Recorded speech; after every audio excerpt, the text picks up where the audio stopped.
Ah! Now,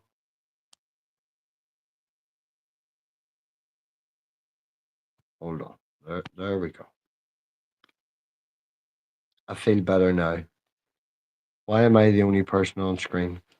Did WildHeart not come over? Is Richard still smoking?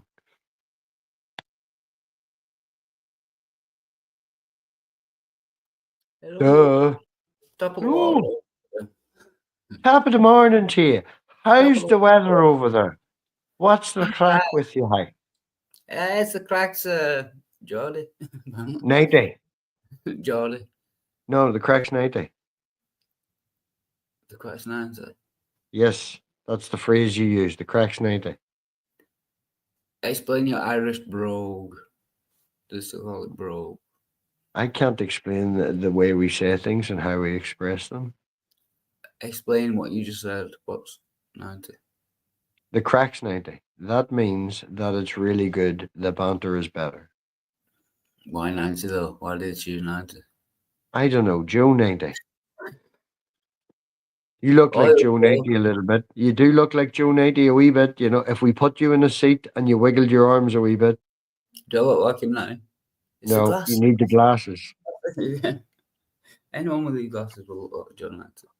For anyone, brilliant. I was just going to say Richard will be here in a second for anyone who's waiting. Oh, no, come back. This is the point. Baby, come back.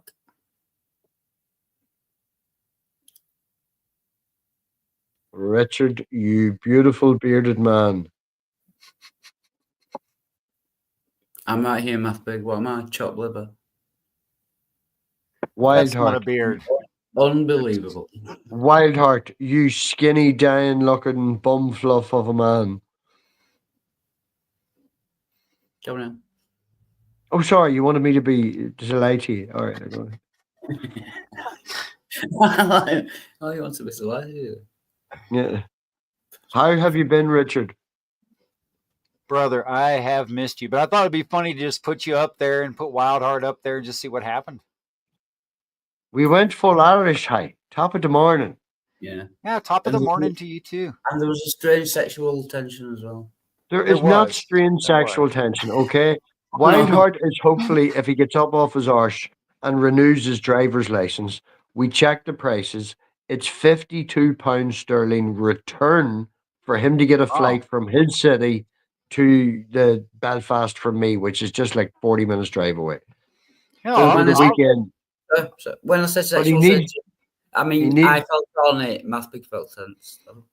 I'm more than happy to send you $75, which is bound to be enough. No, it wouldn't matter, dude. He still won't go and get his picture taken. All right, he just needs to go and spend £2.50 in a photo booth and get his fucking picture taken. And he hasn't done it for a week. I'll do it tomorrow. But anyway, he wants to come over, and he texted me the other night at like 4 a.m, going, "When I come over, can I buy a pink frilly shirt and we do right said Fred deeply dipply?" And I'm like, aye. I just want to go back to bed. Yeah. Deeply dipper. Deeply dip about your Spanish life. See? I'm buying a fucking lock from the door. I'll get beat up online.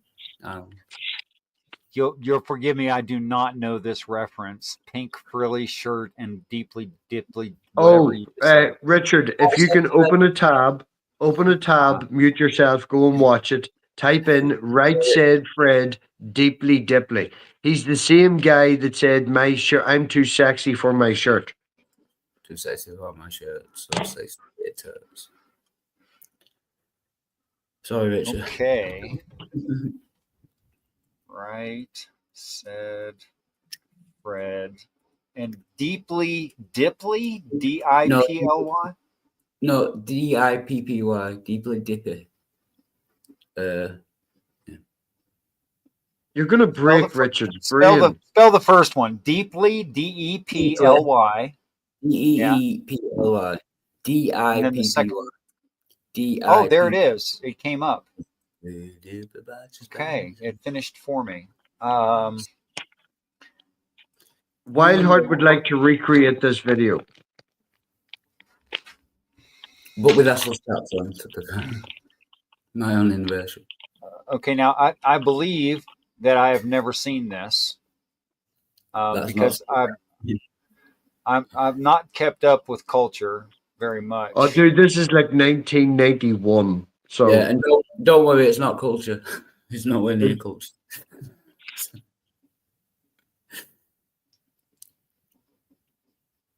Okay. Richard is mesmerized. He can't take his eyes off the pink frilly shirt. Yeah, I know that's what got me. Well, first, the Can you shirt's imagine? not always pink.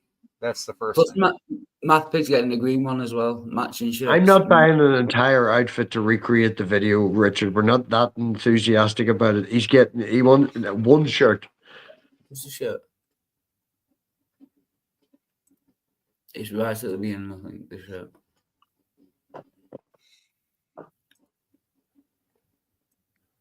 And assless chaps. MathPig doesn't really have it. Is there assless chaps in this as well? I am not buying assless chaps. No, that's just for you and me. No. And cowboy boots and cowboy hats. I have to say that took me. Wait. No, he's Wait. not homosexual. I know what you're thinking. Okay, You're so not. Yes, he that's is. the small. Hold on, I can tell what this is. The shoulders to his right, to my left, and the buttocks to the right, or maybe the opposite. It's hard to tell between shoulder blades and buttocks in this, but that's a woman's small of her back in the center there. Yeah.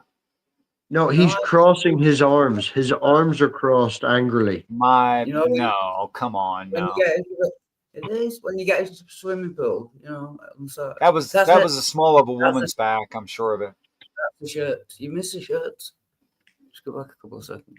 It already Oh showed no, the we shirt. all saw the shirt. The shirts We are all, back. we all Yeah, guessing. That's all. Can you imagine me and MathPig going around Northern Ireland? You know what I mean? Does your stomach look like his? No. mine does. Yours does. Mine pretty much does actually. Mine's a little relaxed, but I'm not doing too bad. My face looks like his stomach. How old are you now, Robbie? How old are you? I'm 41. I'll be 42 in August. So 41. Yeah. Yeah. You still. I don't like trying to using the bunk for that half. next I'm year. basically 41 and a half, but I don't want to say the half. But I'm 41 with 42 in August.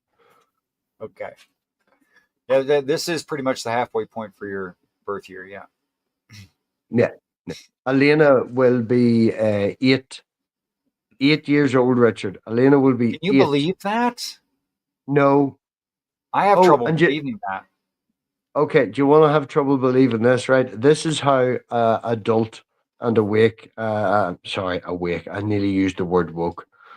This is how mature. How brilliant she is.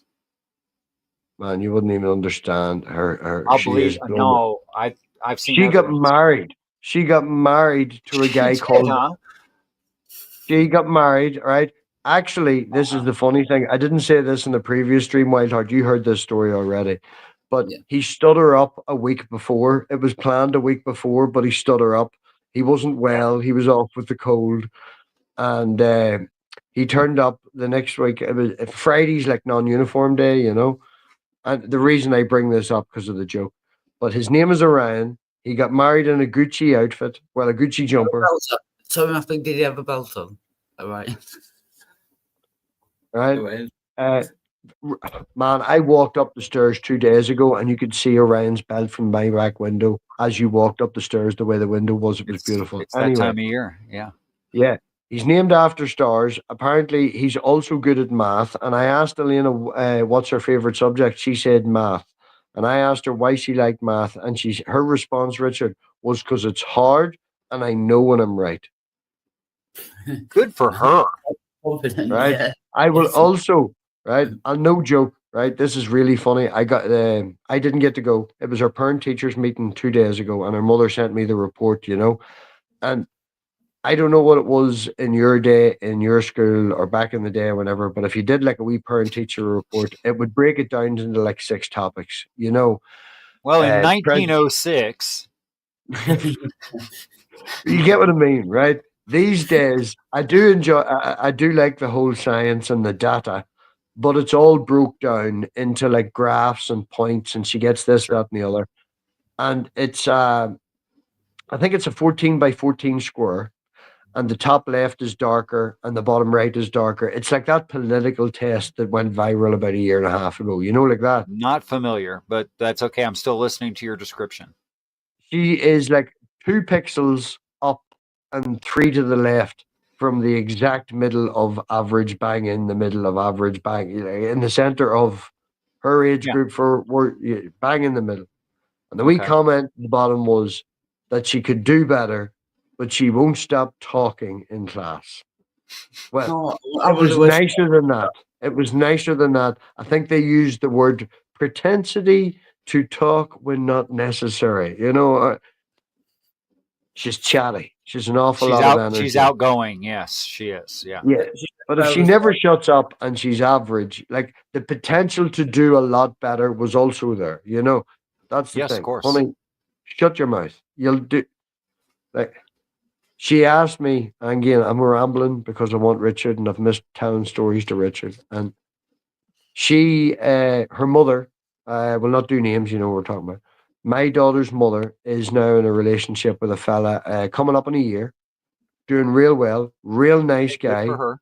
Yeah. Oh, yeah, real nice guy. He understands me and her relationship and laughs when I make fun of her. She rang How's earlier Elena with today. him? How's he with Elena? That's the Oh, important he's question. great. He's also Is he? real good with Elena. And usually on a Sunday when we do the swap over now, him and his daughter will come with my daughter's mummy and pick up.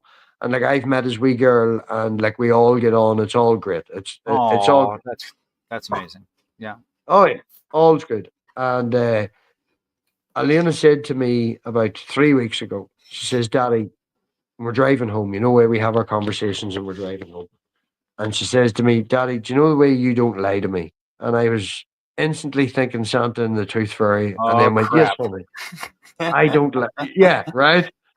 And I'm like, "Yes, I understand the way I don't lie to you. And, always tell me the truth." And she was like, we'll call Elena's new sister, as she refers to her, as Kay, right?" And she was Okay. like, "Well, Kay's mummy lied to her." And I was like, well, how do you know that?" And she was like, "Well, I was talking to Kay, and she said that she asked her mummy about numbers, and and her mummy said that there's lots of numbers between 99 and 100. But when I asked mummy and B, we'll call him B, her new partner, they Yeah. said that there's not. It just goes 99, 100. And I was like, well, technically, they're Depends on both how you right. look at it. Yeah. But And that's 15 minutes later, we're parked in a petrol station where I'm supposed to be filling the car with diesel, and we're sitting in the front seat of the car doing like a Oh, you have pyramid point sort of something. diagram. Oh, she knows what fractions is because they've done fractions. Aha. So I was trying to break it down about infinities because she knows infinities, and trying to Right. break it down to the points and what, like, people are behind me in the queue. And it's like, honey, I need to go and, So here's the real answer. This woman's daughter is not ready for a more complex answer. Your daughter is. That's the real she's answer. 4. She's Well, 4. that's why she's not ready for a more complex Yeah. answer. Yeah. Yeah. It's not a lie. Did you explain to Elena that things are introduced very rudimentary to Oh, smaller children and it gets more complicated as you get older? Did you explain that to her? Richard, I didn't point it out to her, but I did lead up to that conversation, and I pointed out the fact that it's whole numbers and this, that, and the other. And as you say, depending upon that. And she sort of did the head up look like a dog trying to think, and was like, Yeah. I used the word intention. I did plant the word intention, but yes, she is fully aware that, it's the whole lying with Jews in the basement thing. She got that.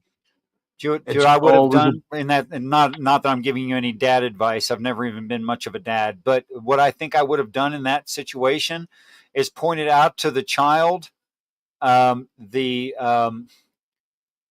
what are they're not Gettier cases because that's the wrong topic. Who's the mathematician who's shown that math is not perfect? What was that guy's name? But every single person that created a proof that proved the negative of the thing that The they were guy that proving. came out of India. Oh yeah, yeah. I know who you're talking about. He came over to England and trained himself. Yes. Yes. I would have looked it up first, apparently. Well, that's but maybe a wee I bit. would have pointed Yeah. that out. That math itself is not a set of ultimatums. Yeah. Well, that's why she likes math, because she knows when she's wrong. Right, but to know when you're right and to know when you're wrong is also flawed, actually. She's also 7. I know that Kay I know, is but if younger. you really wanted to blow her mind. Oh man, when I told her there was a bigger the phrase I used, well then we'll let Wildheart talk, because we've talked about infinities before with her, as I've mentioned to I you. remember, yes. And when I told her that there was a bigger infinity between 99 and 100 than there was if she never stopped counting, that blew her mind. Right on. I was just going to say, could they not have just said there's no whole numbers between 99 and 100? Then they definitely would have been lying. I think they could have been lying. Yeah. To say there were no numbers between 99 and 100. I think that's lying. But It's also third hand from a 7-year-old. Yeah, but good point. 7 and a 4-year-old, yeah. That's the Yeah, a difference right there. 4-year-old told a 7-year-old, and then a 7-year-old told me. Not reliable witnesses.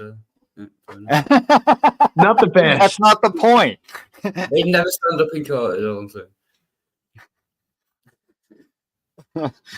Oh gosh. Okay. Well, I'm glad to hear that she is doing well. Yeah. And that she is aggressive and strong and outgoing, and those things might be more important than her actual marks. Oh yeah. I'm not. I didn't chastise her or anything like that. I did answer the phone when we were talking and stuff, and I was like, honey, you need to, like, when the teacher tells you it's inappropriate to talk, you need to not talk. And her response was, but if we're work buddies, Daddy, then we need to talk. We've sort of got into the habit, and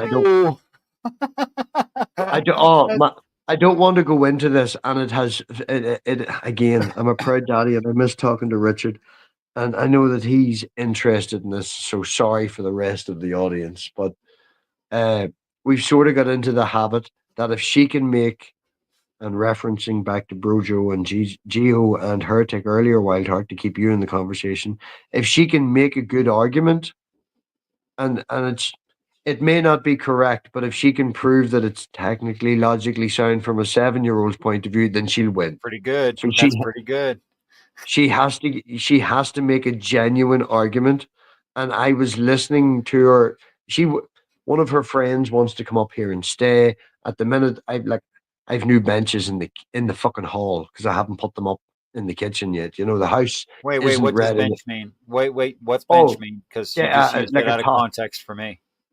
Oh, I got a new kitchen in, and I'm putting bench tops, like the tops that you would, put a chopping board on and stuff. They're not in yet. They're still in the hall. You know, like marble.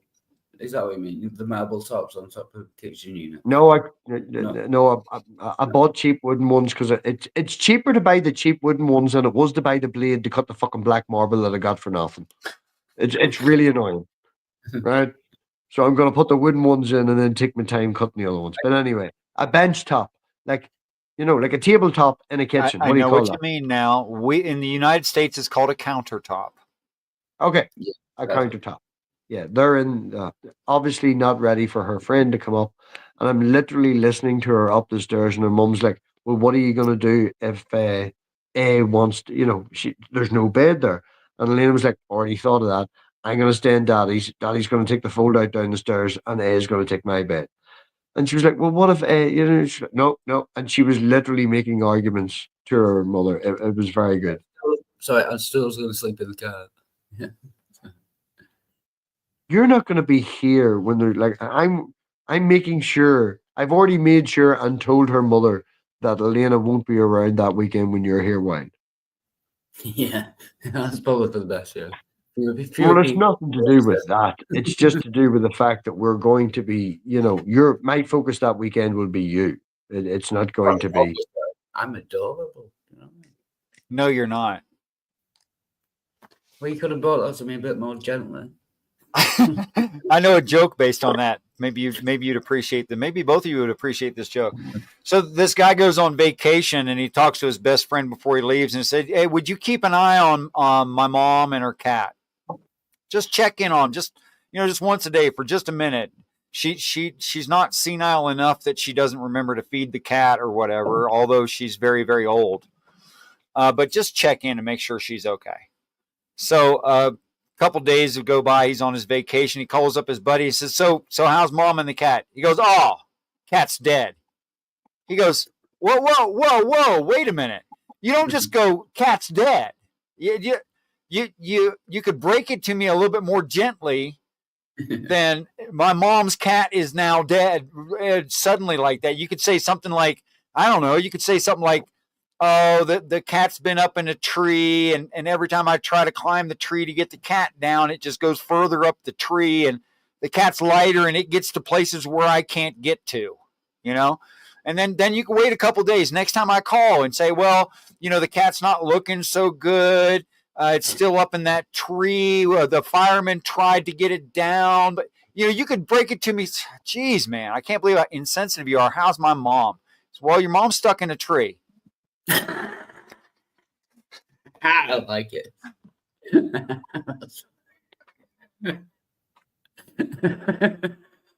I apologize. Circumstances disallow me for laughing at that at the minute, Richard. Because your mom's not doing well, for real? No, because it's Pot's last week, and about 2 weeks ago we lost one of the snakes. Oh, Pot's last week. What do you mean by that? I know Pot is, but I don't know how you know that it's his last week unless you're putting him down. I am putting him down. He's not doing. He had a stroke about 6 months ago. He bounced back for a wee bit. There is now growth, and it's bleeding, and he's not doing well. And surgery will kill him. And right. Yeah, it's time for him to go peacefully then. 21 Well, the best years. advice. I mean, the best advice I can give you is pet him and love on him the most you can during his final moments. Alina wants to buy him a sirloin tomorrow. I'm like, oh, that's sweet. Yeah, he'd love that, I'm sure. He's getting fucking Fran steak. All right. Elena won't know the difference. No. He won't know the difference. She won't know that. But yeah. No, I'm sure it'll be just delicious. Yeah. Yeah, and I don't know. We had an albino. We bought an albino snake, and she had trouble eating. Yeah, she had trouble eating, and then she went to sleep one night, and she didn't wake up. Yeah. The rest of them are doing well. Striker at the minute's actually dying to get out. He's fucking going buck mad at the door. Like, I have to put a screw at the bottom of the door because he figured out how mad to push for a ball python. That's like nudging at something every couple of hours. That's buck mad. Oh, no. Like 4 hours straight. Funny story. Okay, well. Over Christmas, because we bought Georgie like 3 days after Christmas a year ago. Yeah. For his birthday, we got him a big new enclosure, and it's got slidey doors on it. You know that, slidey glass doors rather than this homemade thing that I've made, right? Yes, I understand the idea of a wheels. Yeah, I get that. Less than 24 hours of him being in that enclosure, he got the little nudge in the corner, pushed the glass open, and the motherfucker was gone for 2 days. It's like, and was found in the couch. No. I was lying on the couch and I looked over, and he climbing into the fireplace that was lit about an hour, 2 hours. Well, it had been out for a couple of hours, but it was warm, and I'm just watching TV at about 4 in the morning. He didn't know how warm that was going to get. He didn't know that. Yeah. I just look over, and I was like, "What? Okay." Yeah. Striker, one time I was sitting watching the TV and the Xbox controller fell off the windowsill, and I looked over and he's just periscoping, staring at me. It's like, how the fuck did you get out? Your door's still closed. As I said, that's why I have a screw at the bottom now, because his lock is at the top. And because it's at the top, he can push the bottom open just enough And if he spends a wee 20 minutes or so squiggling and stuff, he can get his wee head out. And yeah, I watched him one night. You And watched just him. shit. Oh no, I watched him escape to figure out how he did. You sort of have to. Like the one that vanished for 3 months. Okay, I He's got to doing admit, I'm more interested in the child than the snakes. Let's go back to the child. How's the child doing? Tell me more. loving the snakes.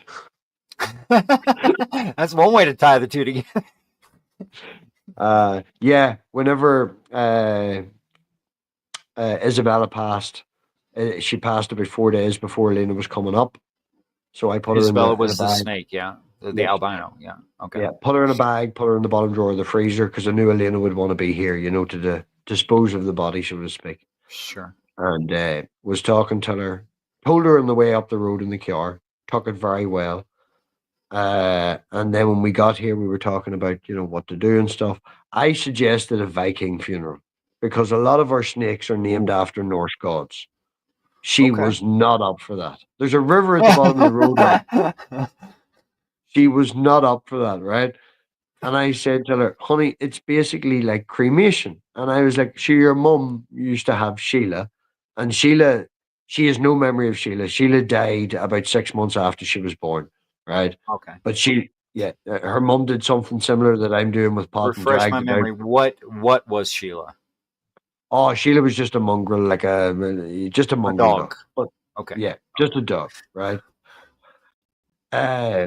But she got her cremated and has an urn and has it in the living room, like a wee doggy urn has the name and stuff on it. Okay. And I tried to make, it's like fucking 160 quid, right? And it's like, no, that's a waste of money. It's basically whatever. Yeah. Right. So anyway, she has this in the living room, and I said to her, I was like, your mummy has Sheila's ashes in the living room. And she's like, no, you're wrong. You're wrong, Dad. And I was like, no. I was like, this is basically the same, only we're putting her in a box. We light it goes down. And she was like, no. Mummy has Sheila's eyelashes in the living room, Daddy.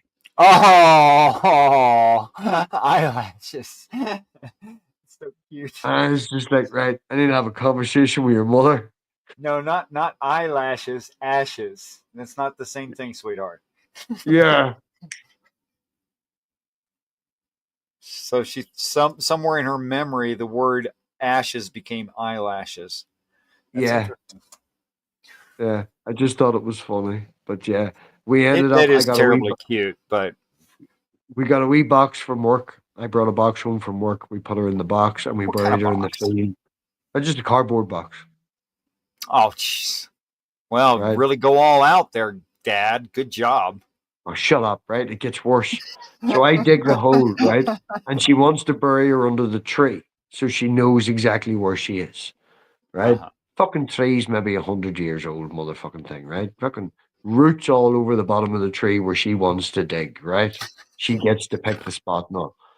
And I'm trying to dig this thing with like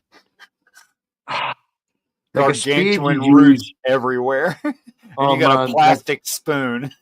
No, I've got a spade that's it's a real old spade. It used to belong to my mum's, but like last year the handle broke, and I haven't got a new handle. So I've got like 1.5 feet on a proper spade, not a pointy shovel, a flat spade. Yeah, so it's not too bad that I can put it up and put my foot on it and push down and make a square.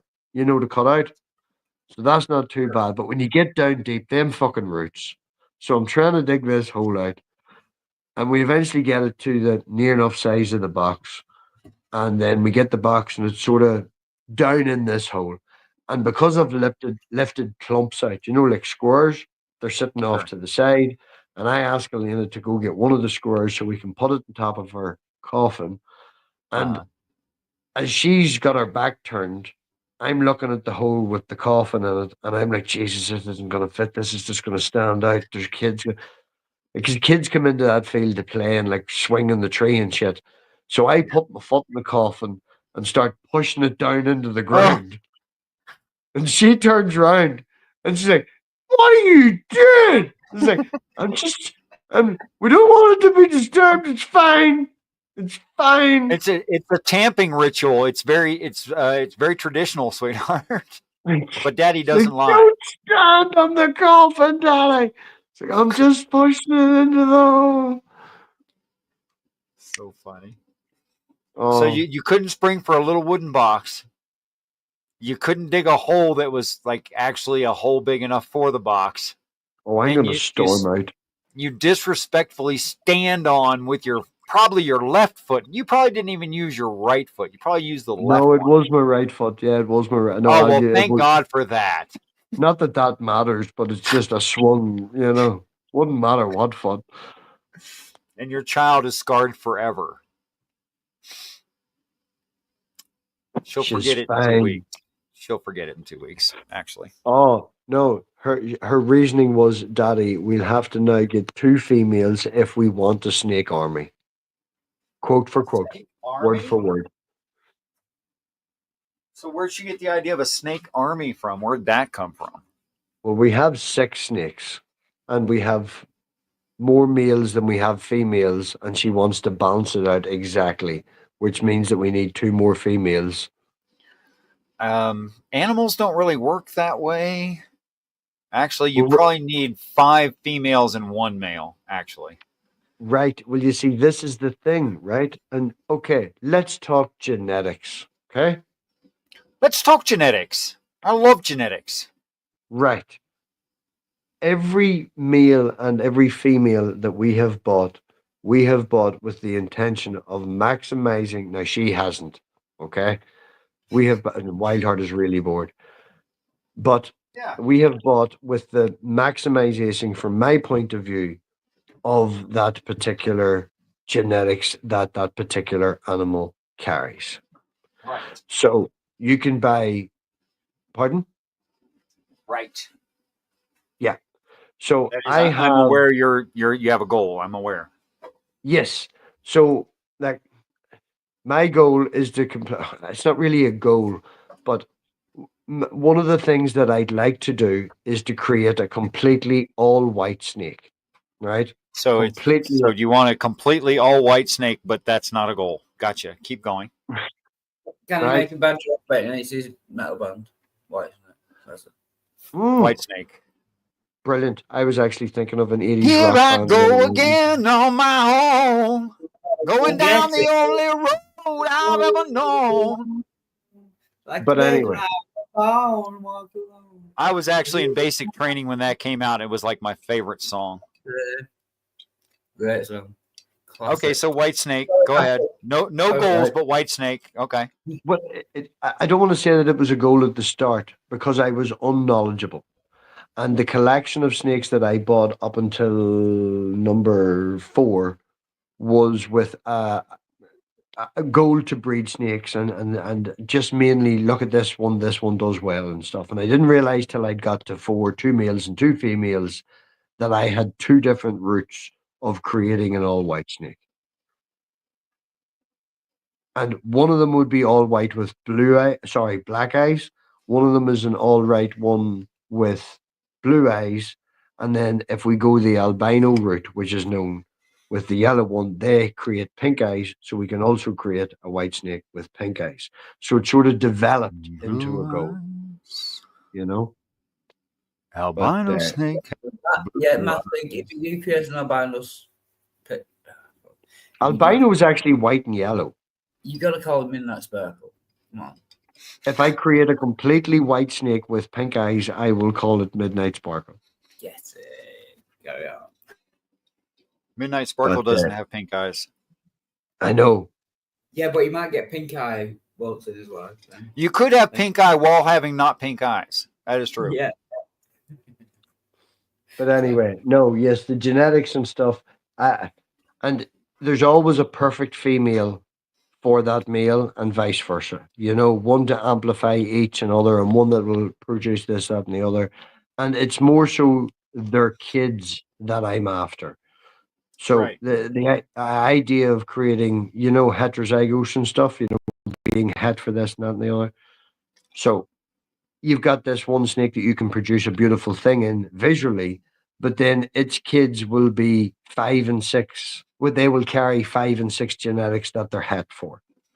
So it's like a wee genetic bomb, you know? And yeah, it's the genetics experiments Wait, that are I'm you very saying it into. wouldn't repeat from there? Is that what you're saying? You could I accomplish it, don't but that's not going to be a repeat. It's not going to keep going. I don't know what you I don't know what you mean. No, clarify please.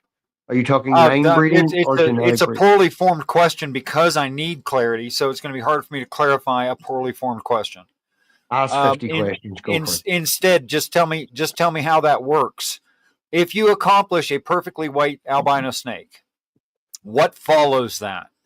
What would its offspring? I mean, if you created one male, one female, there's no guarantee the offspring would be also albino. Is that what you're saying? That's right. Okay, taking the word albino out of it because albino is a different thing altogether. The pure white snakes are called Lucy's. Okay. All right, it's a Lucicious thing. It's a whole long word or whatever it is, but we just call it Lucy for handiness, right? The reason I mentioned about the pink eyes is for that reason because most people would understand a pure white snake as albino, and that's why the pink one only would be called Midnight Sparkle. But Okay. yeah, if you breed a fire ball python male with a female fire ball python male, visually they just look like a ball python that's slightly brighter. Like you turn the contrast of the brightness up about 15%. But just by some weird genetic thing, they make a completely all white snake with just black eyes. It's dead easy to get to. It's not that hard. You do it in one generation. So by that, the offspring isn't that expensive. Isn't that, hard to say? Yeah. If you go down the route of creating that pure white one with the white eyes and all that, that's like a 5, 6. You have to have hets. You have to do 2 generations. There's more effort involved. So the children of that would be worth maybe 3 to 4 thousand per baby. So if you Instead have of 10, 3 to 4,000 instead of. you could buy your ball python tomorrow for £35. Oh wow! Okay, that's a big difference. Yeah. That's like a factor of 107 or something, right? Yeah. So 3 of the snakes that I have at the minute, I spent a fair amount of money on, to be fair, right? There's maybe £200, £300 for them 3 snakes. And then the other 3 that I have, I spent less money on, but they carry the genetics, they're het. I'm But following. one's het in this particular thing that I can breed with, and then I'll get a super version. And then another one's het for that, So I've got a little genetic bank, and then I've got heterozygous ones that I know that I can then prove because they're definitely het for 100% this. And 3 of them that I have this what do you call that, melanoma? Is it, or not melanoma? Um, the color of your skin, yes. Whether you're Melanin. white, Melanin. melanin, yes. Yeah. Well, one of them, 3 of them, sorry, 2 males and 1 female. One of the males and one of the females are brother and sister, which is why I got another male. You know, a But they're melanoma is a kind of cancer, right? yes, I know that. That's why I laughed and shut myself up. Right. But I want they have I was going to say it again. They have a melanin genetic thing where it wipes out all the color.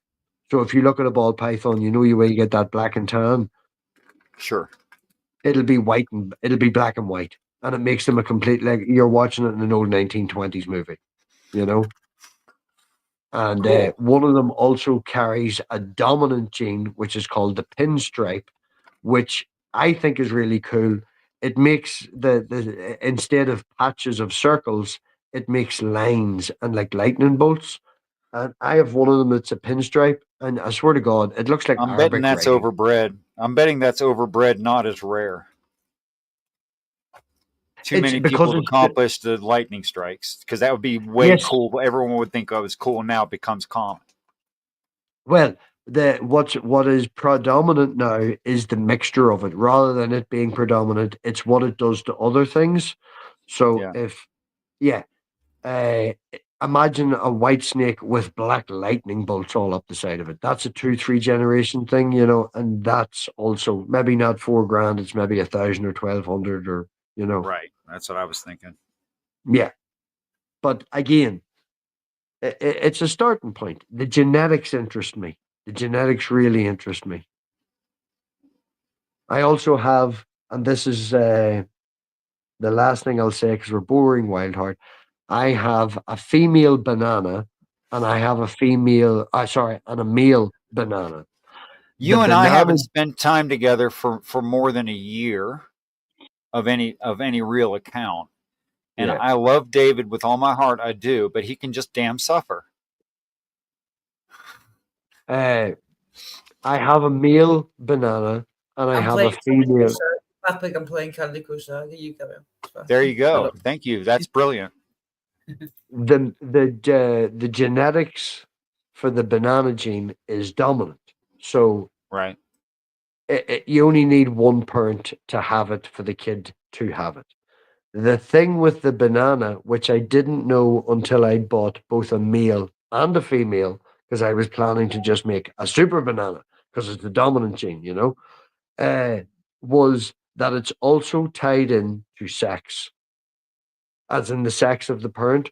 So when you have, let me see if I can get this right. If you have a female banana and they give birth to male bananas, pardon? Snakes don't give birth. Okay, they don't give birth, but if they have a clutch of animals and them eggs, you understand what I mean? And fucking can I ask you a quick question? Are the male and female bananas? Ball python. Yes. Oh, banana snake. No, the fruit banana. Banana colored ball python. They call them bananas. Right, carry on. That's right. As you know, with genetics, the male is the person who defines the sex of the child. But depending... Actually, I did not know that. Oh, yeah. Because, yeah. Well, the males... Oh, now that I'm thinking about it, I knew that. Sorry. You did. Yeah, I knew you did. But because of that, the male children of a female banana can either be male makers or female makers. The reason I use that phrasing is if, say, for talk's sake, male number one has banana kids, if they're banana, they're always going to be female. Or either they're banana, they're always going to be male. There's 50-50 chance of it being banana, but if it is banana, it's definitely going to be male or it's definitely going to be female because of the, So I'm interested to see whether my male banana is a male maker or a female maker. And if he's a male maker, they're worth half the money because, females are worth more. Then I've got my female one to back it up and I've got a 50-50 chance of getting because of that whole, because of the 3x3 square, you know what I mean? Right. Yeah. So the genetics of it is very interesting to me.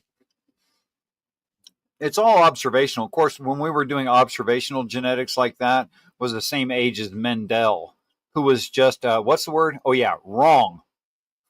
Is Nerdy still in the chat? No, he's gone. No. What's lacking? I feel bad for WildHeart. What's lacking in the community at the minute with the snakes and stuff is there's only literally, would you believe this, Richard? There's only one company that is actually doing genetic tests to confirm what genes that they carry. There's only one company working their way to, because you have to identify each gene, you know what I mean? Yeah. So there's only one company doing that.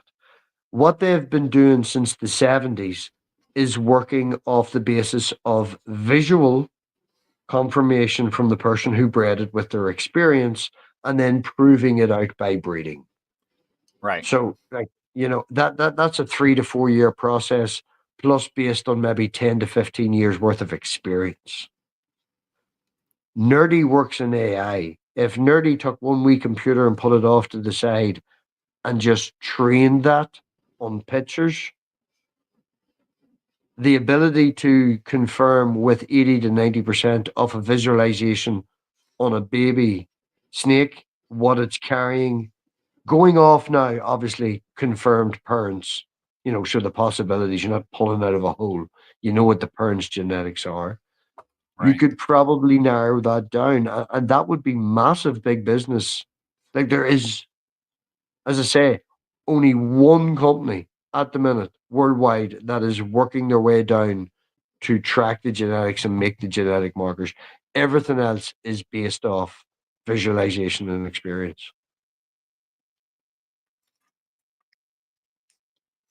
There's a good use of AI.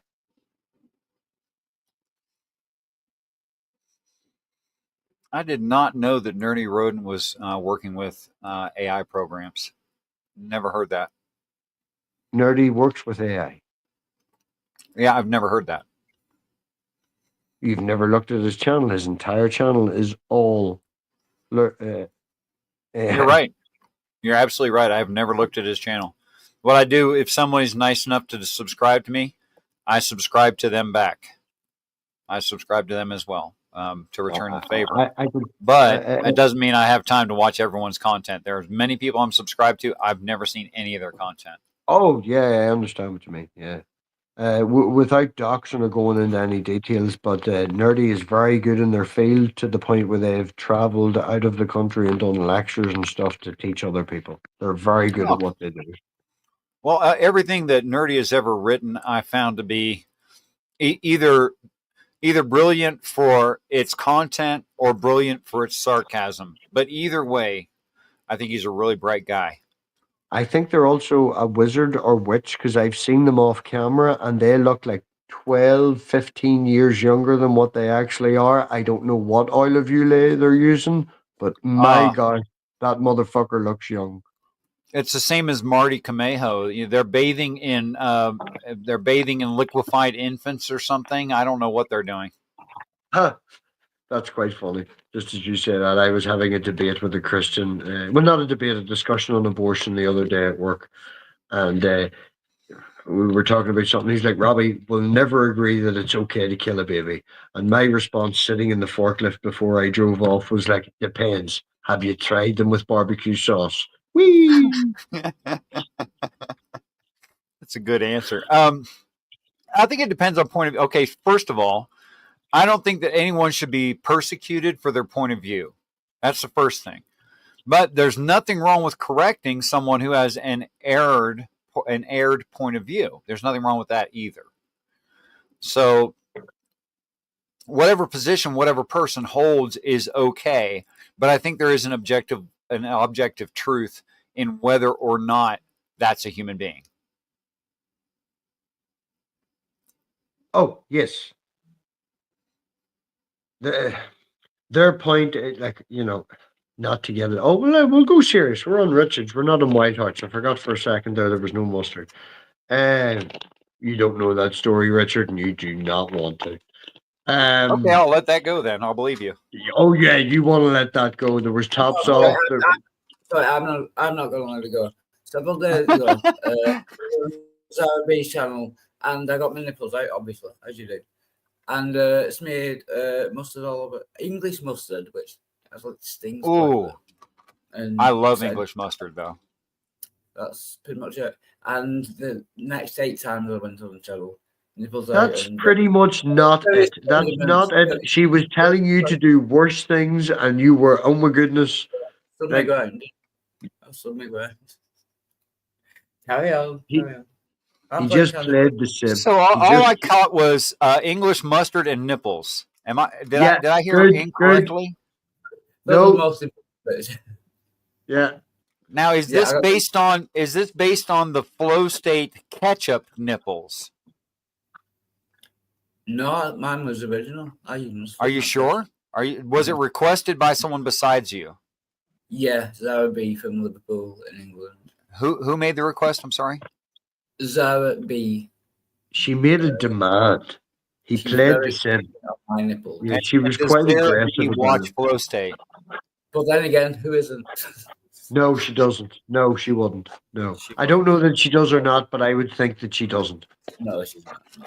Wait. 3 seconds ago, it was a declarative, definitive statement, and now it's become questionable. Yes, because Yeah. I made it without thinking, and then I realized I don't know, so I clarified. I respect autocorrect. I do. In people, I do. Okay. Anyway, you were saying, Richard, about something else? Oh, Um, fuck, I just realized what it was. WildHeart's nipples is better than abortion, but go on ahead. My nipples are peace and better than respect. Also, Christian Pike. Um, what was the topic? Now that I'm I so have a far off question, the right? rails. I have a question. One of the hang-ups that we had in the conversation was that he wouldn't accept that I am pro-choice, not pro-abortion. He's seen it as the same thing, but to me, pro-abortion just means, oh, there's a baby, there's a fetus, oh, there's Okay, gone. okay. I think to be pro-abortion, you'd have to be an anti-natalist, which you're not. No. Okay, so that settles that pretty easily. You're not an anti-natalist.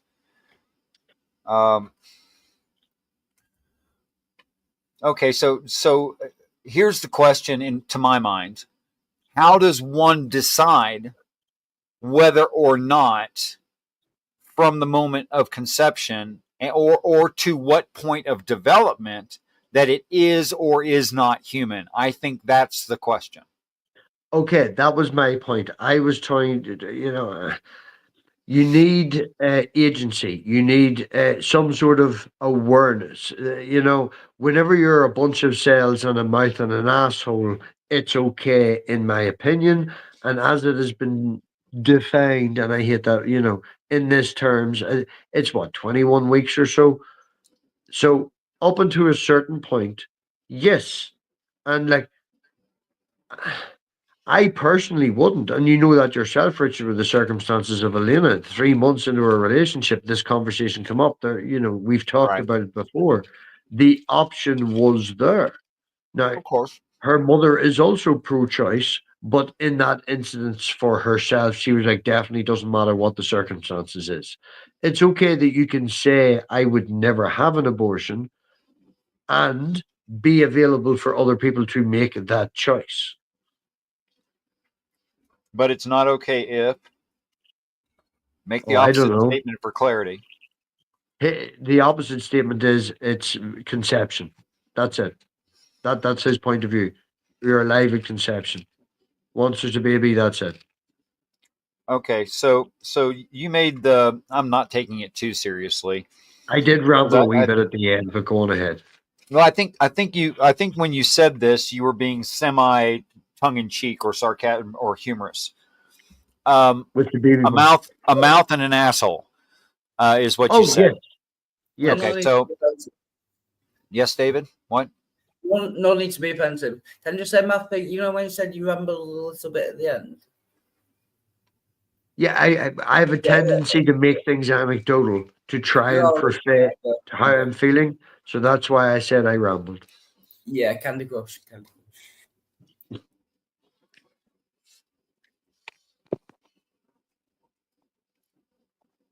Oh, Richard. Yeah.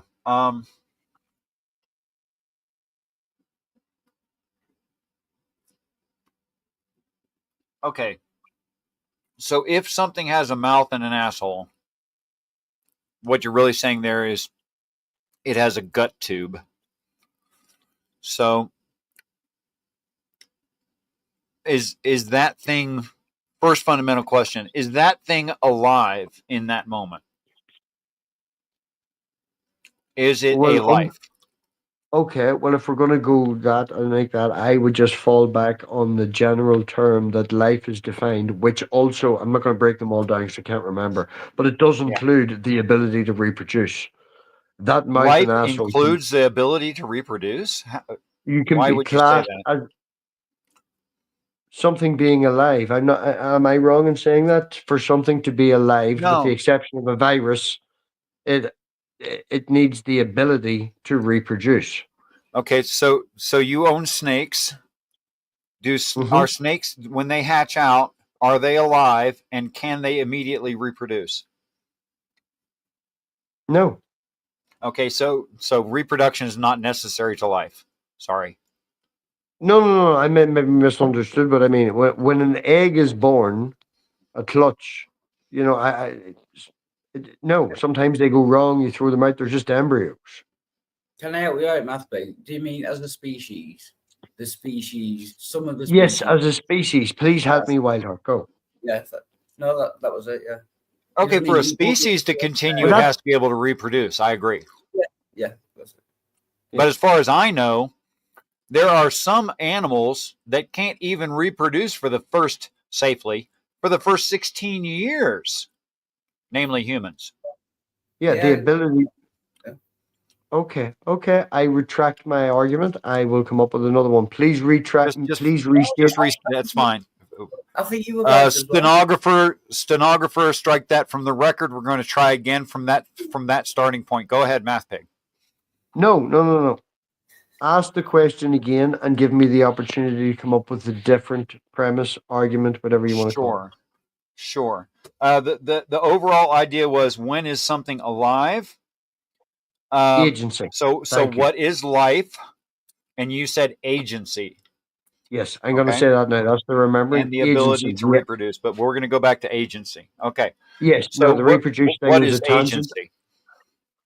The idea that you have consciousness, the idea that you can think for yourself and be aware of the circumstances around you on a at least semi-conscious state. Consciousness is life. Okay, so what's minimum consciousness so I can understand that? Awareness of the surroundings around you, whether you remember them 20 years later or not. Okay, so mycelium will distribute chemical information between trees and between other mycelium. Is it conscious? It reacts to, it fits your definition. It reacts to its environment. It's aware of its environment at some level. Is it conscious? Okay, I'm going to, again, it is late for me. I apologize, and you're making a fool or out of early, me. depending on how you look at it. So anyway. I have a share screen, but I'm not so look at it. Too bad. I'm just kidding. I'm not sure in the medical nature of it, and I can't say this, that, and the other. But I would say... Sorry. Are we trying Sorry, to define go ahead. No. Are we trying to define life? And the properties that make something alive? No, I'd like to hear some input from WildHeart. I missed WildHeart. No, is that what we're doing? Trying to define the properties something has for it to be alive? No, yes and no. That's part of the conversation we're having. I've had an opportunity to think about what I've been saying, so I was going to make another statement. But if you want to point these out, this is quite good at the moment. I'm not on anyone's side. I've only heard of the David. No one accused you of being on anyone's side. David, it was what is life, but from a personal perspective, not a social perspective. When we read definitions, we have a social perspective. No, this is I think it's like biological, scientific. My question that again is a consensus. Science is a consensus. So what? At what development? At what development? Candy Crush. I'll see what. At what development in a zygote, a baby forming, whatever phrase you want to use, you know what I'm trying to say to you. Yes, sir. Do neurons start to form in what we would refer to as a brain?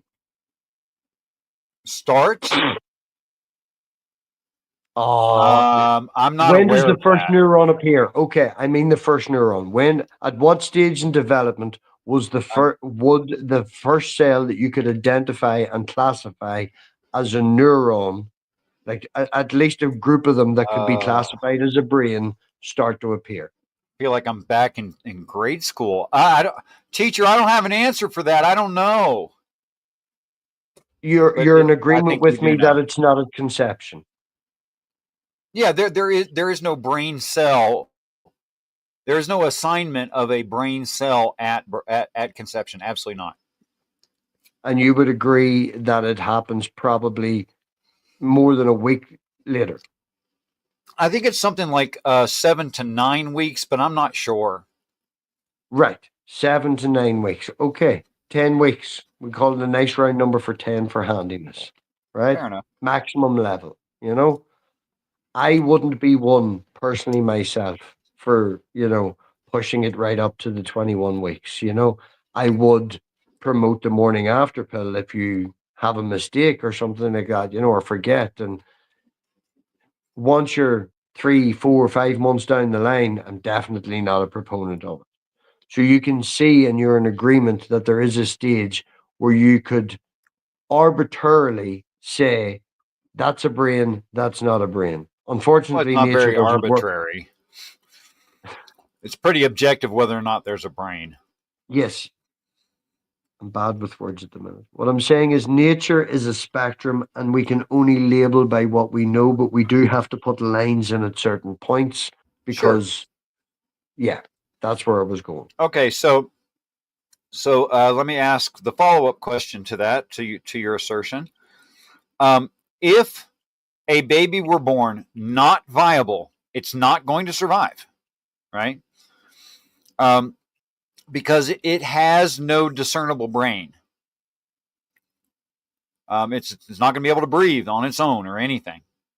Mm-hmm. Was it born alive? Well, It's ask born. It may I ask passes some the birth contextual? canal. It's like moving around and stuff. Is it alive? Can I ask some contextual questions? Of course. Right. If that baby has went full term and is born without a brain or bad problems with its brain, that would have been identified using medical knowledge now, which is where we are and talking Probably. old school. Yeah. So that In would have been developed countries, identified. but not in undeveloped countries. Yes, but if we're talking about our circumstances and in the world where having the ability and choice of abortion is possible, in these countries, then that would have been detected upon. I feel that if the child was born and then it died, I don't want to say that, we should have just pulled it out of its misery or anything like that. I'm not a bastard. But if it was known early enough that that would have been the child's life, then that is a decision that falls upon the parents.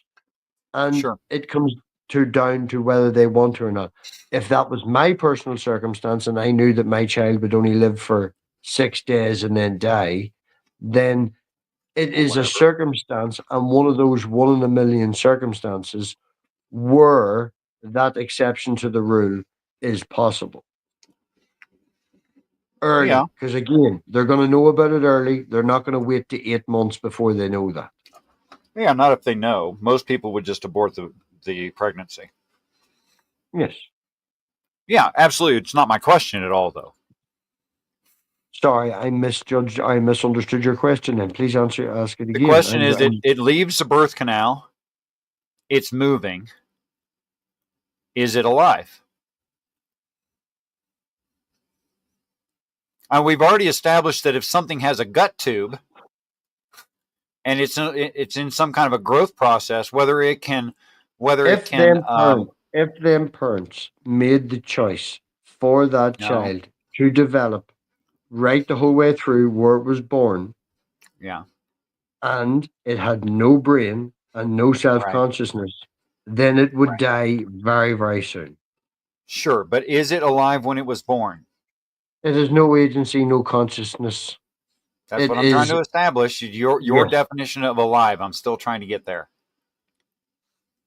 And I said it is the 1 in a million circumstances that is a caveat, because nature is not a limitation on labels that we put upon it. I would think my opinion in that circumstance is I would be very conflicted. And the only thing I would make a statement of with 100% certainty is I feel that the parents did an injustice to that being. Yeah, but you're talking about morality. I'm just trying to get to the facts of what is life. I couldn't give you a definition on that. I would not know if that entity, I couldn't say 100% either way. I'm happy to say I don't know. I would feel very conflicted. And again, the only thing I could say with 100% certainty, knowing that that was going to be happening to that being, that is a Yeah. being that went through suffering and should not have went through that. The But that's a possibility moral was question. That's a moral question. It's not a again, biological I'm question. sorry. I'm sorry, dude. That's the answer I can give you. I would be conflicted. I can't give you What one sometimes or the helps other. me in a situation like this is to take the opposite. Like if I said this thing is dead, what I would mean by that is that it has no possibility of life, that it's an inanimate object, that it is not growing, it is only being slowly destroyed. That's Yeah, what I would mean by dead. Now, I by would. alive, I would mean in development or at least in maintenance, and that it had the aspects of a living thing. Instead of an inanimate object, it would be animated. Instead of, I would. say, having no nerves, it has nerves, etc., Inanimate, like that. inanimate. Yeah, inanimate. I will give you that. Okay, so I a would buy rock, that. say a rock or a shovel, even a complex machine like a car, is not alive. What would However, you do in that the circumstance? simplest single cell is alive. What would you do in that circumstance, Richard? What would I do in that If circumstance? if you knew the child was going to be born with no Oh, brain and survive for 6 days, and you were given enough, like what would be your cutoff point? Where would be the cutoff point where you would happily take the morning after pill or go a wee bit further or whatever? Or is it life at conception? It's wait, going to when the go through the morning whole. after No, pill no, would work, you don't know something like that when the morning after pill no, is I'm just used. You saying, wouldn't right? Where you where wouldn't know would be that. the point? Okay, where would be the point where you would go to, where you would say, I can't. No, we're gonna go full term. You're gonna let your partner get the whole growth of that inside them and get attached to them, knowing that it's going to last for 1 week afterwards and then die. Okay. So me before God would abort it. No questions asked. Okay. Me after my experience with God wouldn't get a woman pregnant.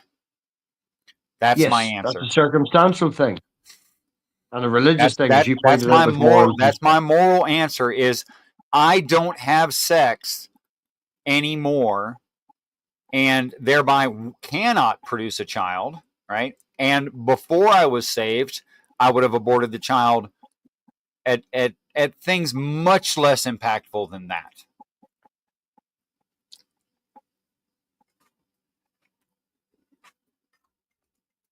So I hope that's a good answer. Do you see the private chat, Richard? Well, I know to look now that you've said that. They took a chance, didn't work. Very, very sad. Yeah.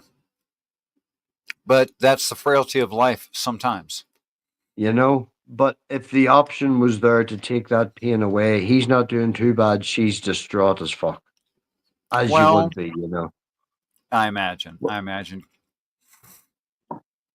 Not to say that he's not, he's ignoring it or anything. He's It's very normal for okay. I know a man who had a son born with a birth defect, a heart problem. Okay, yeah. And he could not love his son until after all the surgeries were done, plus about a year and a half. And that's more how males are. Oh, I will 100% on this anecdotally agree with you. It took me about 3 months, and that may have been due to the circumstances, as you know, with me and the child's mum not being together during the pregnancy, but being together after it. Right. It took me about 3 months. I knew my role as a father, and I played that role as in what was necessary to do. but I didn't feel that emotional/physical connection, as in this is my child. It took about 3 months. Yes, that's completely normal, and how the human race survived this long. To be fair, have a caveat to that. Again, me and her weren't together. I didn't get to put my hand on her belly and feel it kick, Right. so I missed I out get it. on that. I get it. If I had Although had for that, many I men that can't. would not have changed anything. I don't know that, and I'm open to that possibility. But I feel myself would be different on that. I would agree with you that a lot of men would be the way you're stating, but I don't know personally if it would. Right.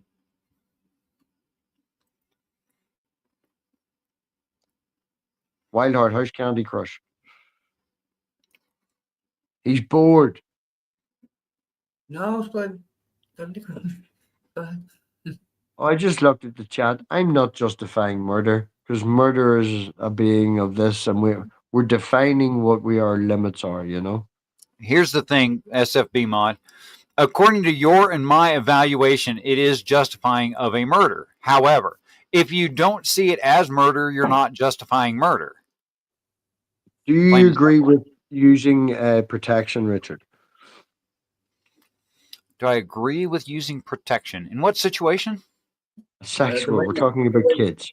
The women actually insist on WildHeart might not be that sexually active. I'm sure Jay is. And, no. The women I sleep with insist on using protection. Well, that's because they're prostitutes. Well, yeah. Right. I'm asking Richard in that context, do you agree with using protection, or are you a purified, don't do it at all? Oh, that's what you're asking me. Yeah, in general, no. Not just you, all right? I'm not talking about you. I don't think that prevention of pregnancies is a sin. Can you say, are we going off the Bible? When he spills his seed on the floor. No, I'm going off Richard. Oh, okay, so going off Richard. Although I'd be happy to dispute your reading of that, WildHeart. I know, right? As people that you talk to, Richard, in this community, I know that you're a monk, okay? Yes. I understand that. You talk to a lot of people who aren't monks. I'm sure there's a few of them in the chat, right? Probably. So would you be a proponent of them, and would you advise them to use sexual protection? If they don't want to have children, yes.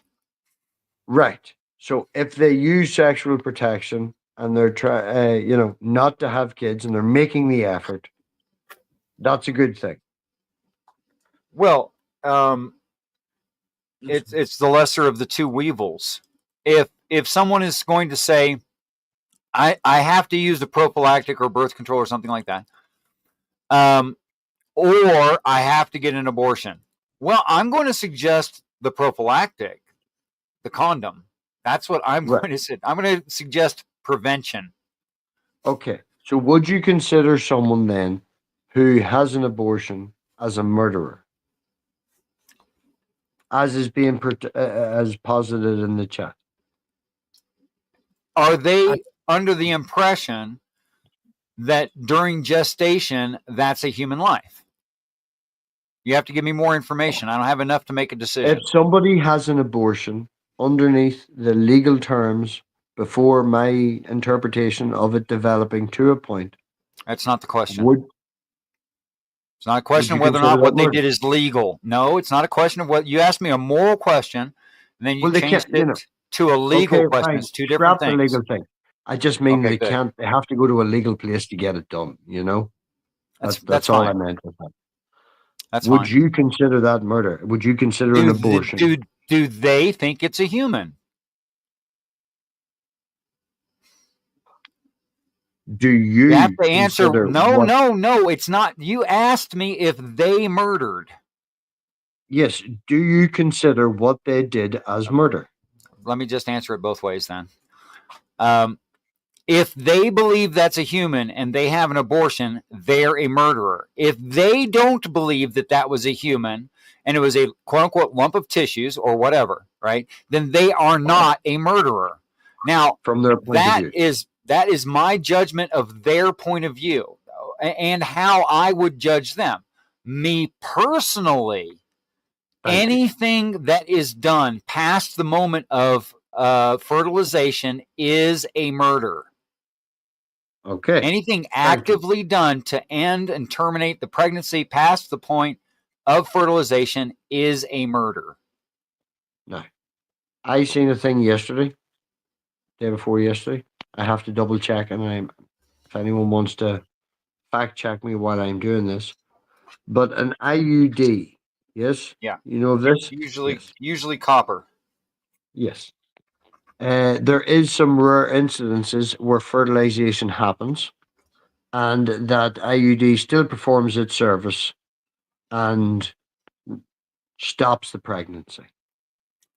Would you consider that person who is actively trying to stop it, from your point of view, okay, not theirs, your point of view, someone who is actively trying to not get pregnant, but conception happened and then the IUD got rid of it? Would you consider that then murder?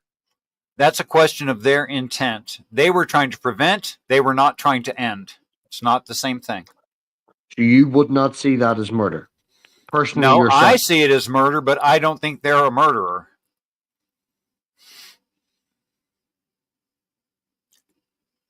Oh, I like your answer. I had a retort built up in my head for another person because this conversation, but I like your answer. I will ask him this question and see how he answers. Should be interesting. It was interesting because I called him out the other day because he basically said that little white lies were okay, and his justification for his Christianity and how lying is wrong and it's a commandment is the fact that there's asbestos in his new house, and he admitted that in his insurance form and is happy to pay the extra. Okay. But I admitted that he would do the not tell Nazis there's Jews in my basement because it's a white lie, and white lies are okay in God's view. I don't know. That's a lot of gray area where a person can get pretty muddled. I don't think that's a good idea. That's also the same guy that I did the whole driving off in the forklift. We have fun at work. You know, it's the Mustache Man Army, the funny little Mustache Man Army references. Leave WildHeart alone, okay? There's only 6 of us. He doesn't have an army. And the question of whether or not you would report the little hat person staying in your attic or basement is a funny question to me. Here's why. Should the soldier believe you, they're still going to check. Mm-hmm. Because they're not arbitrarily just going house to house. Someone reported. Okay, that's how it was done. Would you not consider that a question of what happens in reality over the moral question of what's inside the person? Well, that's not even my point yet, but I'm going to get to that. I want you to say that again for me when I'm done with this idea. When I'm done with this idea, say that again, because I'm not able to process that right now while holding this and processing this. Can't do both. Sorry, not female. So they're going to check anyway. What they're actually establishing by the question is whether or not you would be cooperative, not whether or not you would tell the truth. They're going to investigate no matter what you say. If you say yes, they're going to investigate. If you say no, they're going to investigate. So the answer was irrelevant, and it was the question is designed to accomplish a certain thing. And that thing is, are you friend or are you foe? That's what the question accomplishes. Okay? So since I'm going to be foe anyway, I would just tell them the truth anyway, which is piss off, nothing I say matters.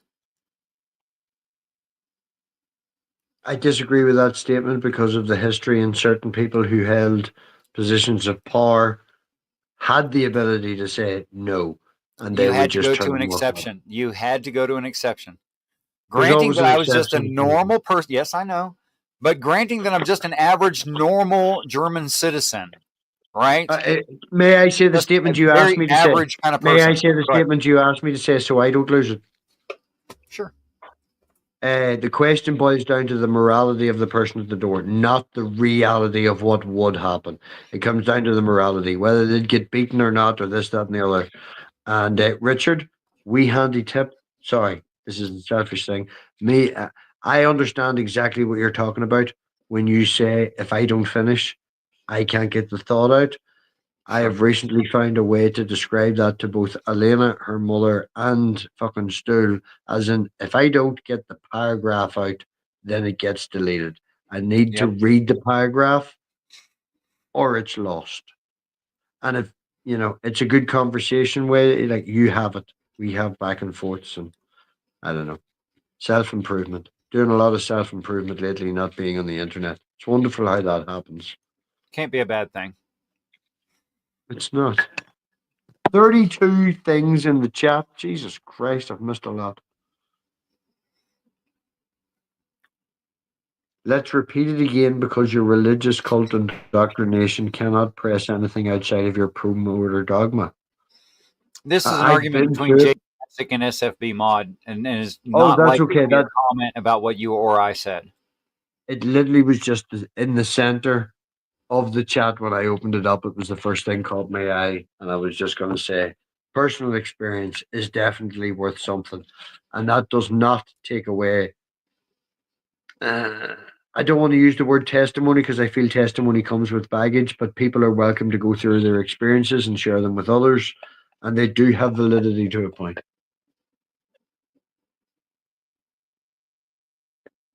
True. Okay. So what do you think of my definitions of dead and alive? You can agree. You can't agree. It's more Animate, nuanced than that. I could get into the nuance.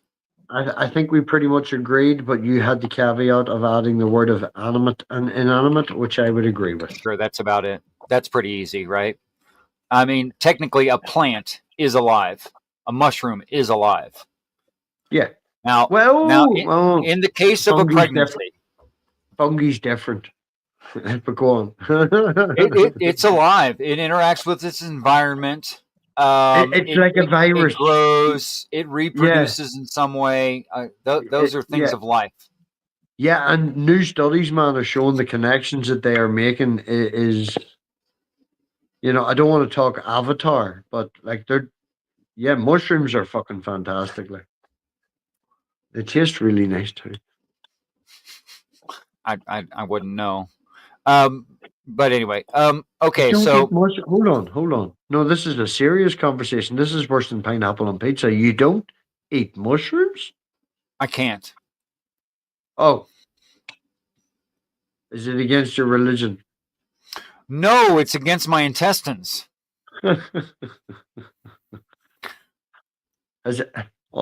Did you watch the new Zerzgat or whatever you call that fucking YouTube channel video? They were talking allergies tonight. What? Yeah. Who? What? They do scientific videos in like a cartoon form for kids and stuff. Kyrgyzstan. People in the chat will find it for me and put a link. And they recently did, as in yesterday, did a video on allergies. And the reason we have allergies is because of what we used to go through, and these antibodies are in our body. And when we eat something now that is totally safe, it has the same reaction as what used to not be safe, and it's our immune system attacking our own body. And it went into that with like cartoons and stuff. It's very good, man, for like, yeah. That's overly simplified, but okay, it's good enough explanation. Like a fucking 30-minute video, do you want me to put it on? But no. Yeah. No. It broke it down. It had different genes. It showed how your immune system worked. It used the proper terms and stuff. There was detailed information there, but it does break it down to a form that, okay.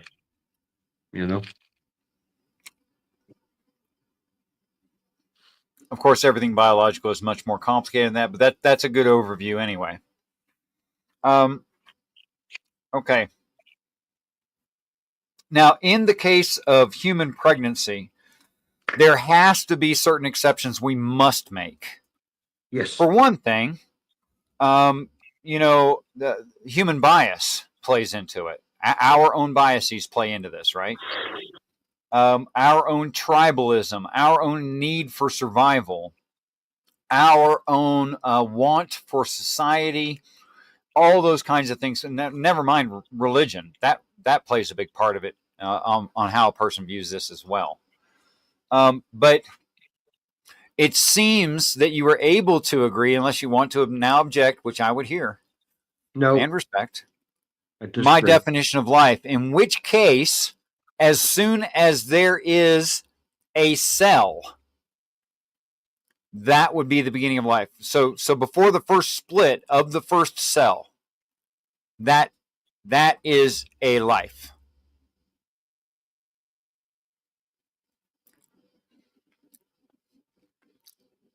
In your opinion, yes. That is to say, its genetic code is working. There is a cell interacting with its environment, and it is not on a downward spiral. Even it's in an upward. It's in an upward growth. It's preparing to split, and that means life. It's moving. It's interacting. It's got chemical stuff going on, even before it even has a gut tube. Yes, no.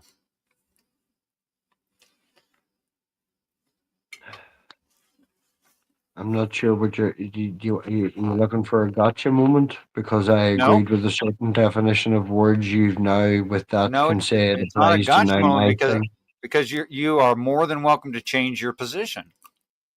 Yeah, well, I did, and then I did again, and then I can do it again, because the circumstances of the conversation each time are different. And as I keep pointing out, life is a spectrum and there's context. Like, I give my definition of it. I pointed out the circumstances. I give two different reasons of caveats on where you could maybe push it out and stuff. And you were like, okay, so you agree with this? I agreed with inanimate and animate. And now, because I've done these few agreements with your words, it just falls back on words or descriptors and not definitional. I feel like we're playing a game of words here, Richard. I feel like an enemy. I agree. It's how we're using them. It's not the definition. If I can, okay, if I can, right? This is maybe me personal and not being on the internet a wee bit. I feel a wee bit like I'm your enemy tonight. Why? That's funny, because I don't feel like you're my enemy at all. I just thought we were talking about whether or not abortion is justifiable. Yeah, no, I understand that. Right. Okay, let me see if I can word this correctly. I make statements which, anecdotally, 2 or 3 years ago, and you would have understood where I'm coming from. I feel like it's a bad thing on me that I've lost the ability to communicate with you.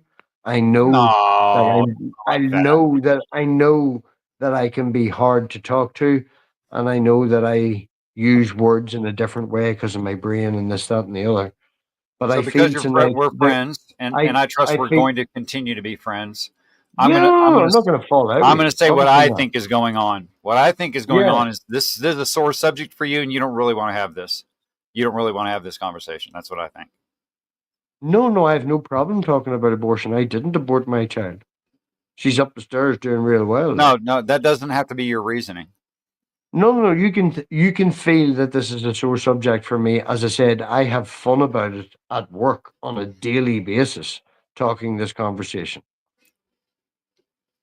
Okay. Like, not to say that I talk about abortion every day. I just don't see where you think I'm being combative. I don't see, because I don't feel combative, and I don't think I'm being combative. I think I'm being factual.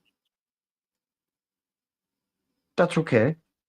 That's fine. But where the whole idea of you feel like we're enemies right now? Why is that?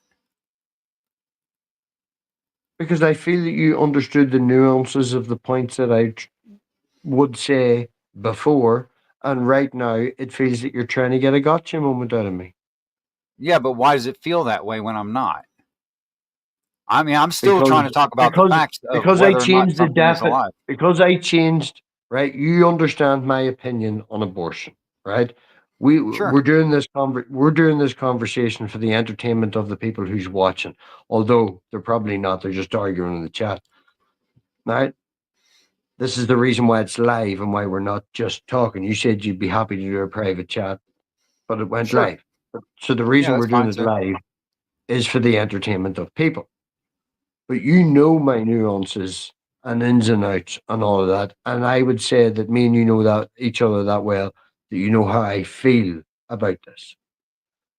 But the fact that I changed my definition to agree with yours, it now means that your opinion of what is alive is correct, which is factual. So I can give you that. Okay. And it feels like, prove Robbie wrong. And there's no need to prove me wrong. We have opinions, and I don't feel that it's a need to prove me wrong. But that's okay. I That's how thought we I'm were feeling. having an argument. I thought we were having an argument for fun. I mean, I thought it was fun. But we don't have to continue it. We could stop right there. Oh no, we can continue the conversation if you want. I'm just Well, telling you I how don't I'm want to feeling on the continue it resources at the side. risk of our friendship. Dude, the only thing that would make our friendship fall apart is if you I don't know, shot my mum and slapped my daughter or something. Did you not see me and her take earlier? I'll talk to that cunt next week. Actually, I didn't see much of it. I hopped right in as soon as I saw it live. I just got back from work. Oh no, he's an Um, asshole. oh no, I love proving him wrong, and it's so both fulfilling and easy on a pretty regular basis. But anyway, and you can tell him I said that, and he'll laugh, mostly because it's true. Oh, I see Tog in the chat, and he said "Gur," so we will do this just for Tog. There you go. Anybody seen Gur? You seen Gur? Anybody seen my old friend Johnny? No. In all seriousness, Richard, you have nothing to ever worry about with our friendship. Okay, but I am concerned right this moment because you took from me and the impression that I was being combative in some way, and In that's bothersome to me. To be honest, I that mean, it's moment, just okay. In the moment that my brain works at 200%, in that 3 seconds that we were silent, I was taking my past of this last year and your past of this last year into context. And in this last year, I've seen you in different channels back and forth, and not everybody has been as receptive as certain people could be. So I oh, can don't talk in understand your code. I'm just gonna get confused. Could you use proper nouns and stuff because I don't even know what you just said. spending this last year arguing with people and not being online, and the only times that you're online, you're generally arguing with people, could make you more defensive. The fact that I've spent this last year surrounding myself with more happiness and stuff like that, and more people and hugging and shit, could make me more sensitive. The connection of both of these together could just be like we're meeting in the middle, but we've had some experiences. You make a very good point, and here's why. I feel I'm running out of time, and I do not even try to be as considerate as I used to be because I feel there's no time for it.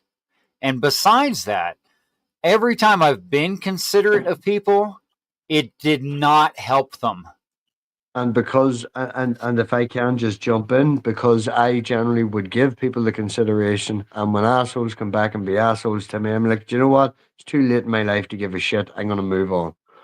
Mm-hmm. So Oh no, I don't mean to be. And no, you're not at that stage. But that's what I'm just saying. Extremes. We've had a different year. Yours has been different than ooh, mine. okay, so this is really really terrible timing. But my stomach is doing a thing, and you guys talk amongst yourselves.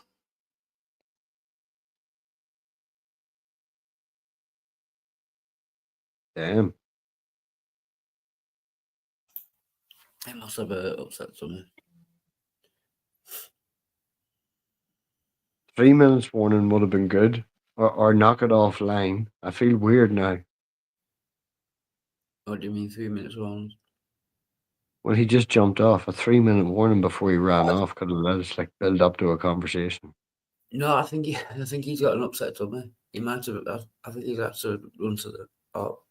I was thinking he went to make food. He's got the No. shits. I don't know. He just said my stomach is doing funny things, and I've got. Oh well, the shits would explain the lack of 3 minute warning. I'm not saying that. I don't know. So that's how it sounded to me. It's okay. This is the Richard's got the shit stream. Yeah, should change it. Yeah. The title's funny, isn't it? Return of the Pig, MathPig, and WildHeart too. I feel like I'm really. I'm not returning. There is no return.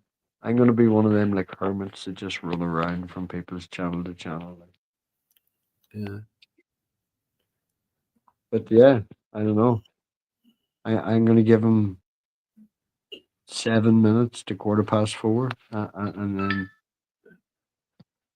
No, I was finding it from yes, and WildHeart too in the title. But I feel like I've really been here. You know?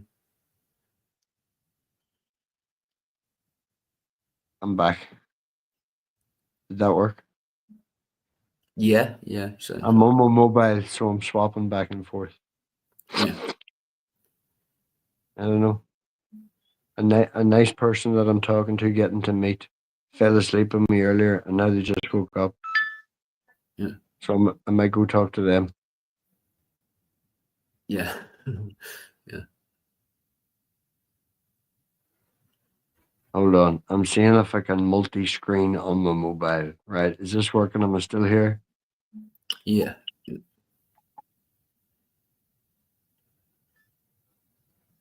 Just go and talk to them, maybe on. I don't know. They've got boobies. Definitely go and talk to them.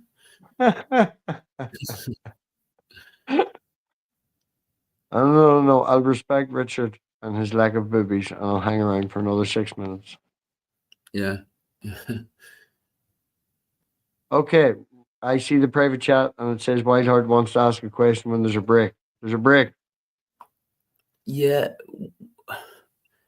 Well, I'd rather be.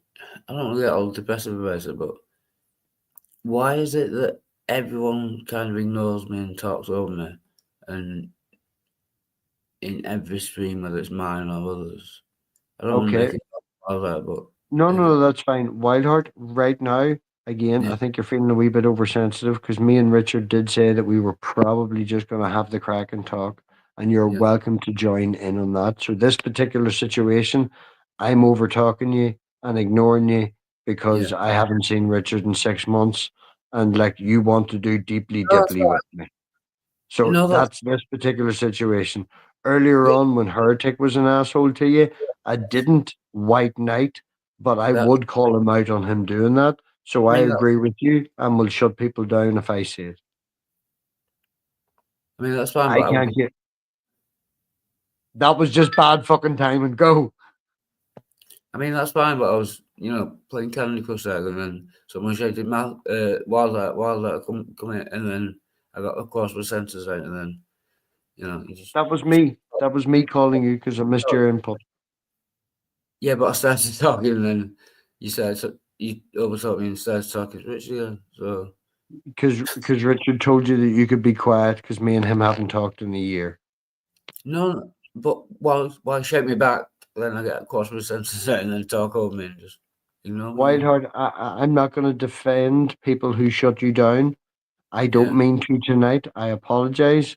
Motherfucker, I text you at like. I'm not having a go at you. It happens. No. Well, I can't speak for anyone else, dude. I can't speak for anyone else. No, but why do you think it happens? Have you got any thoughts? It's not. Yeah. It's not you. No, I do have thoughts. No, I do have thoughts. I do have thoughts. Yeah, go on. Sometimes you randomly scream loudly. Sometimes you input yourself in situations just because you haven't talked for ages and the anxiety and the need to scream is there. Yeah. Also, earlier today when I seen you on Speakeasies, I've literally screenshots of about 4 people in the chat, and one of the comments is, "Did WildHeart just win the internet?"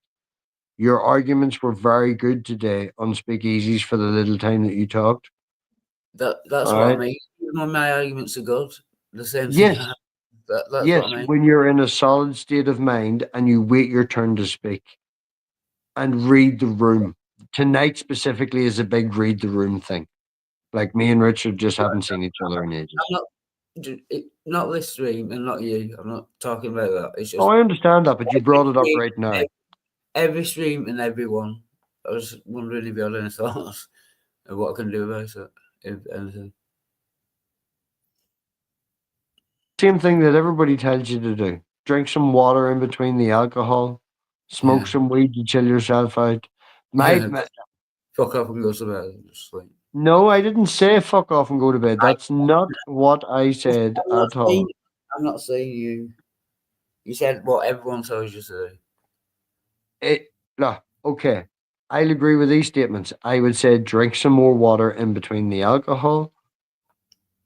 And I would suggest that, set the fucking computer up that I bought you and that you can use OBS and where you've got like complete control of when you're talking, when you're not talking, and you can scream in the background and. Okay. Yeah. Sure. Yeah. Richard. Hello. Was that a good sandwich or did you have diarrhea? Me and WildHeart are desperate to know. Yeah, out of politeness, I'm not going to comment on that. I was wearing my earbuds the whole time and heard everything that everyone said. And WildHeart, if you would allow me, I would give my opinion to the same question. Yes, please. Yeah, answer that. Okay. Now I'm going to be very, very forward about this. I'm not going to mince words. I'm not going to take it easy. I want the brutal truth, yeah. But then I might be able to do something about it. Probably because of your social angst, which is a medical issue, actually. Yeah. I mean, it's a diagnosed actual social problem. Okay. Yeah. You have become over anxious to be heard. Now, what that resulted in was in you saying things that you had not yet reviewed and being very off the cuff in the moment. Okay. Yeah. Now, sometimes that was hilarious. Yeah. Sometimes it was a total flop. Yeah. So here's the issue. Because of our need to survive, people will notice the negative and remember that over the positive. Okay? So more people, for biological reasons, have more memories of you making an ass of yourself than they do the brilliant things you've sometimes said. Yeah. Okay? So all that's very, very explainable, right? Now, that starts kind of a cycle of you working harder and them remembering more negative things. Now it's not a good thing to just point out any mistake that someone you love has made. It's not good enough. It's not thoroughly done until I say something that might help. Yeah. Okay? So I'm going to say that too, if you'll allow me. Yes, okay. I appreciate it, yeah. Okay. You gain much power in silence. Yeah. So the reason you often see me come onto someone else's show and say absolutely nothing until I am called on is because I want them to want me. Yeah, big fan of the mute button. I'm not going to sing. Okay. Self-mute. I want them to want me. Okay? I thought you were going to say I want to break free, but go on ahead. I need them to need me. Right. And that's the truth. That's the truth of the matter. There's an old adage. Please try to look at it both ways. It's better to be thought a fool than to open your mouth and prove it. Mark Twain. So, and that kind of goes two ways. The less often you speak and the more of you've reviewed it and you've given it the stamp of approval, this is worth saying, the more other people will have that same opinion.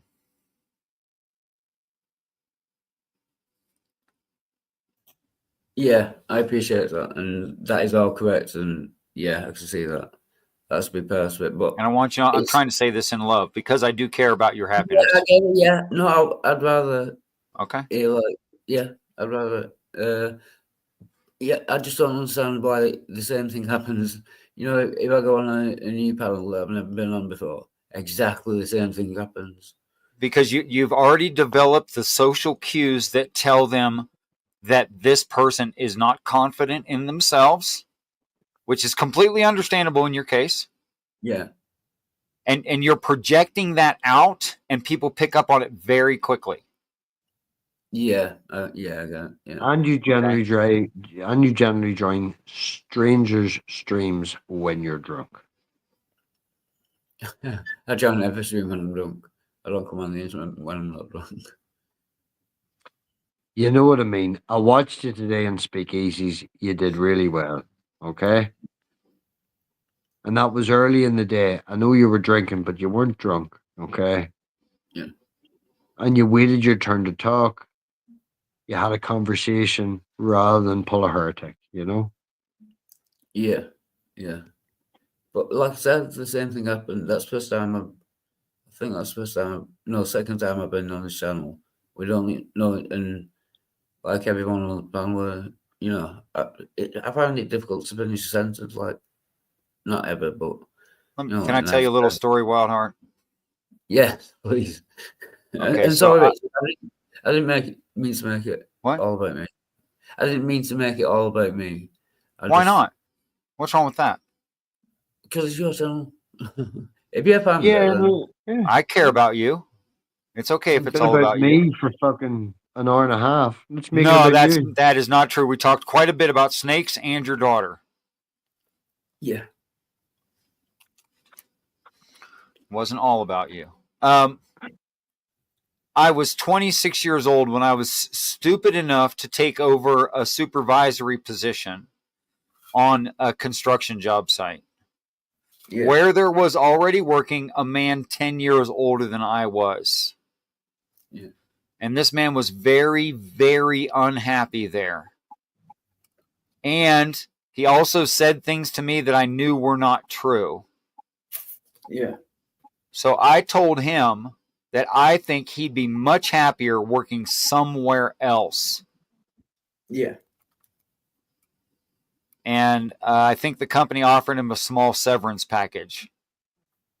And on his way out the door, mind you, I was 26, he said, "Richard, you can't demand respect. You have to command respect."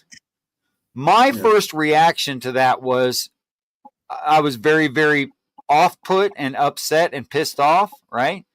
And I wasn't even really sure why. And I wasn't even able to process what he had just said. 10 years later or so, I realized he was right. Yeah. I immediately know you. Yeah.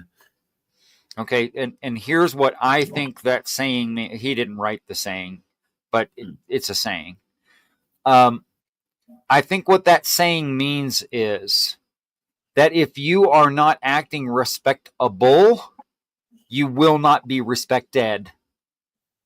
Yeah, that makes sense. Yeah. That's all I have for that on that topic.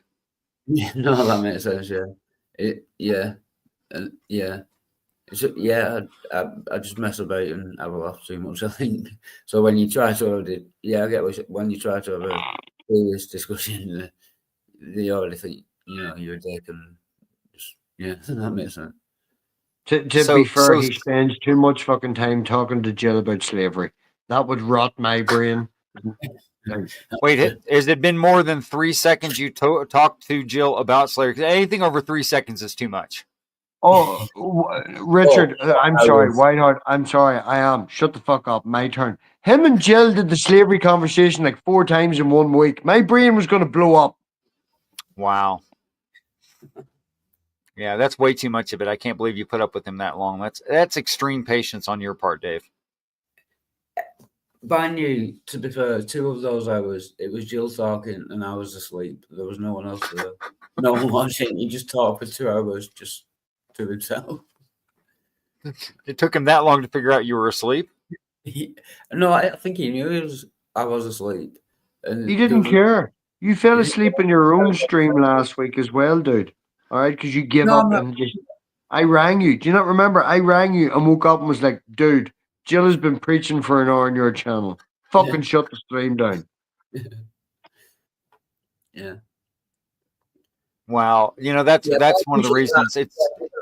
Sorry, we can have a change topic now, but I appreciate that. And yeah, I'll work on that. And yeah, I know you're right. That's basically what I was thinking about. I want someone else to confirm it. See, if he can't know what is and is not appropriate enough to just see himself to the door when you fell asleep on the channel.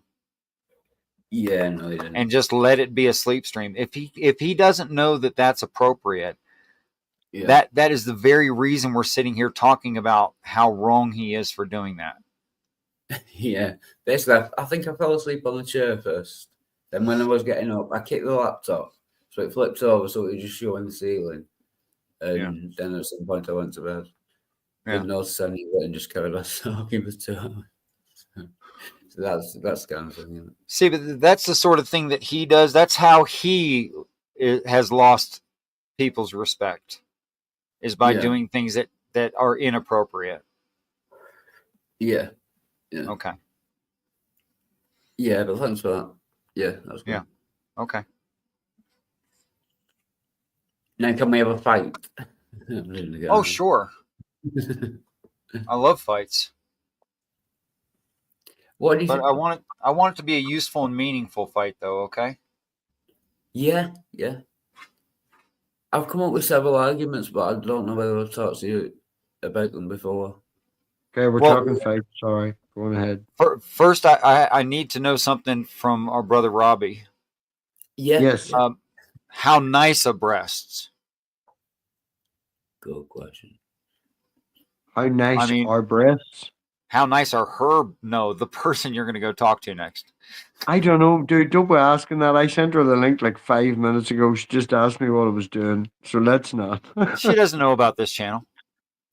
I sent her the link like 5 minutes ago. Oh, to this channel? Yes, to the stream. So I wish I had already known that, because that makes what I just said very inappropriate. I apologize to the lady should she be watching. I thought it was just guy talk. Are they better than my best MathPig? It's fine. Although I've never seen a woman. I've never seen a woman offended for the very specific reason that a male was straight. I've never known of that. No. Not usually offensive.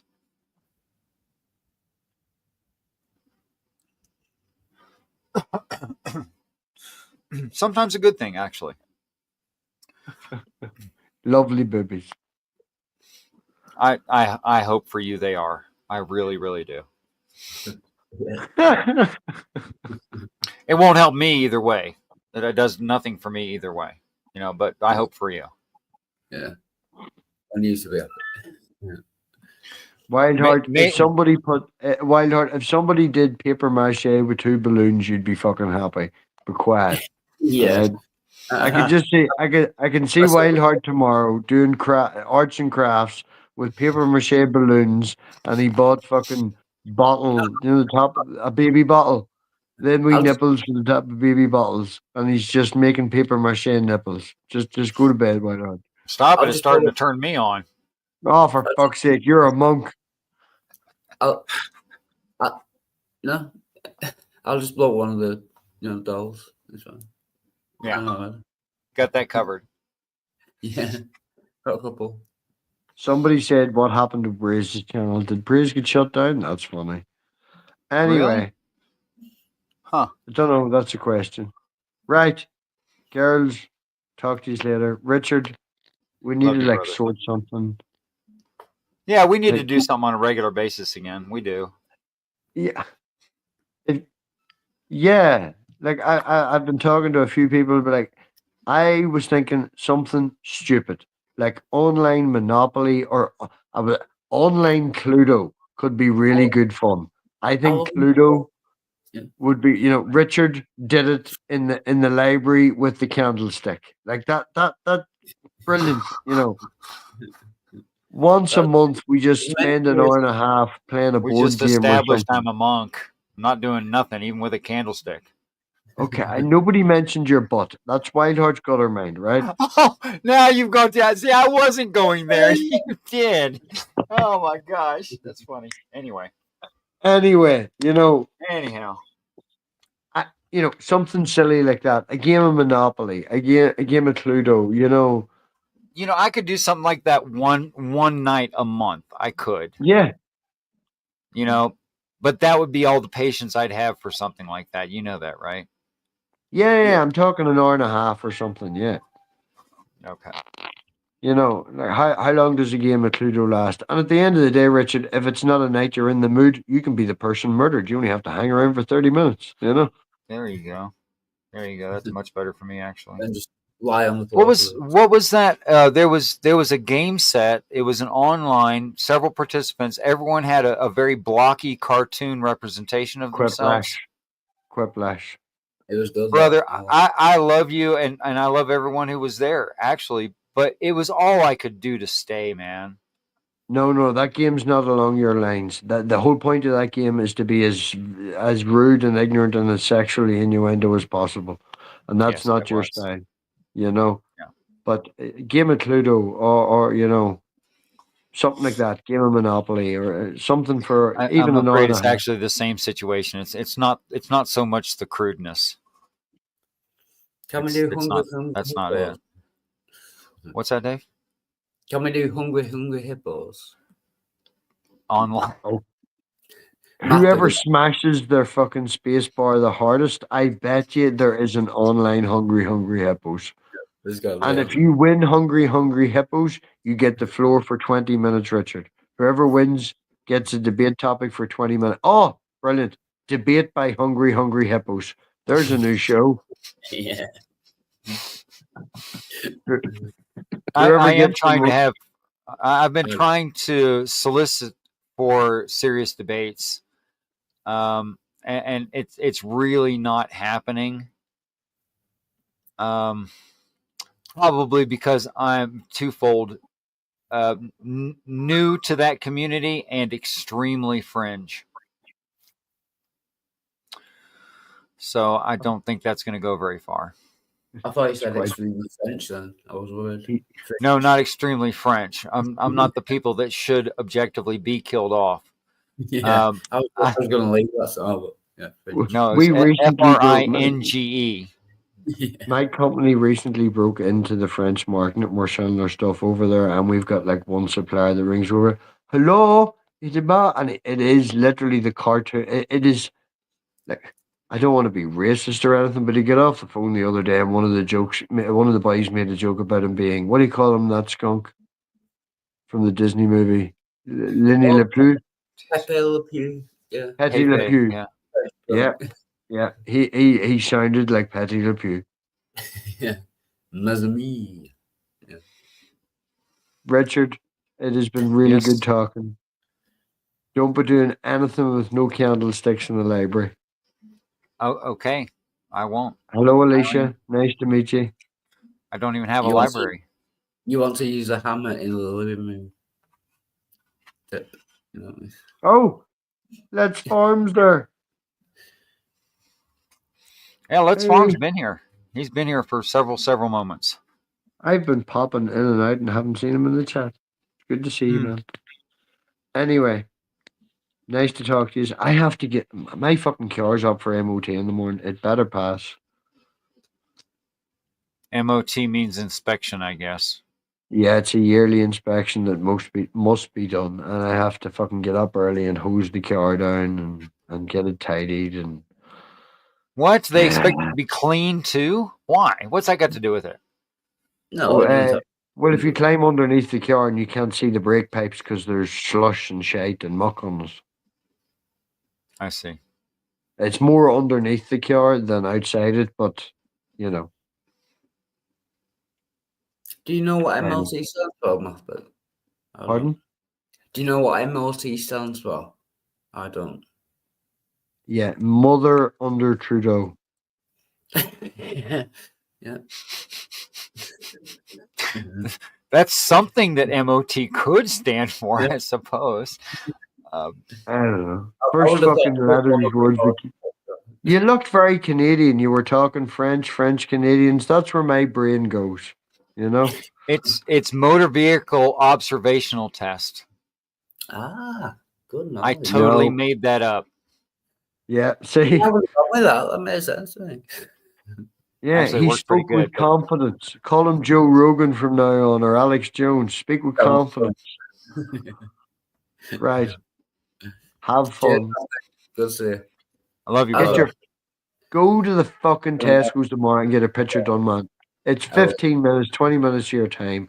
Go and get it done.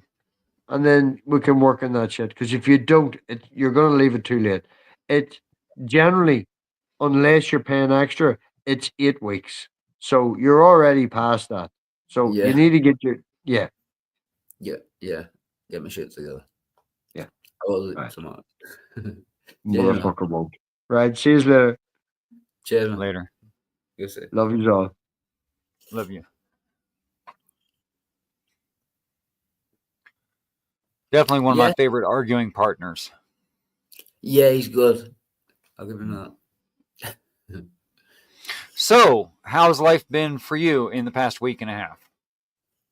Not great, I'll be honest. You know about me possibly dying within 6 months. Possibly dying within 6 months. Yeah. What could you assign some numbers to that, some likelihoods or something? Because I'm not sure what possibly means there. Yeah. No, the doctor, the GP estimated, he didn't do any tests or anything.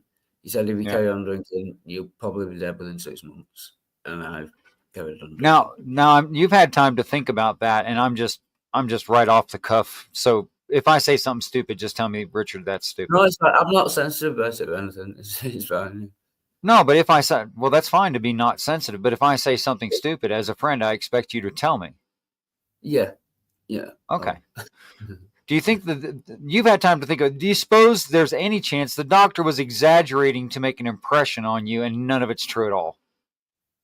Yeah, but exaggerating, I don't know by how much. You know, I nearly died twice just before Christmas, so you know, it can't be far off. Is all I'm saying. Right. Because I mean, I've known of that used as a tactic by doctors. Yeah. Now that's not the sort of tactic that works well with someone like me. Yeah. Okay, so what evidences do you have? Let's look at the medical evidence that you actually have. None really. It's just what I mean. My own GP said it, and when I was in hospital, they said you've got to stop drinking, or else you will die pretty soon. But they've not done tests, so it's just like estimates and guesses. But there is a medical history there that you are aware of what actually has happened with you in recent months or years. You're well aware of that. What is that? It was pancreatitis last time. I've had it twice, and they said if you carry on drinking, the more likely you have to get it again, and it gets worse every time. Like I said, is it your experience that it gets worse every time? Is that true? I've only had it twice before, but was it worse the second time? Because if it gets worse every time, then it's worse the second time. Yeah, it was a lot worse the second time. It was a lot worse the second time. Yeah. Okay. I was in intensive care for 2 weeks. And then 2 weeks of intensive care. What did they do while you were in intensive care? I don't know. I don't remember anyway. Did they have you on sedatives?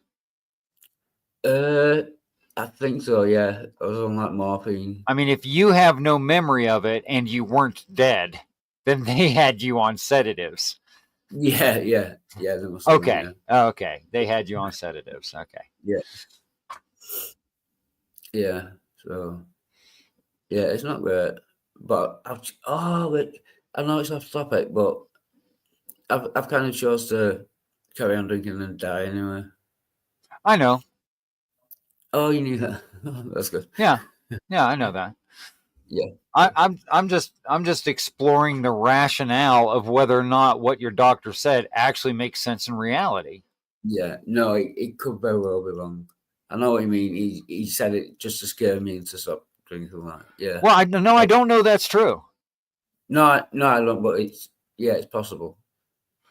Okay, so your GP or general practitioner is aware of your medical history, especially recent medical history, especially pancreatitis. Yeah. Which is where your pancreas is swelling. That's what pancreatitis would mean, right? Yeah. Yeah. Okay. And the liver's not great either. And there's another organ. The what? Is liver. Liver's not great. Surprise, surprise, surprise. Liver problems, huh? Shocking.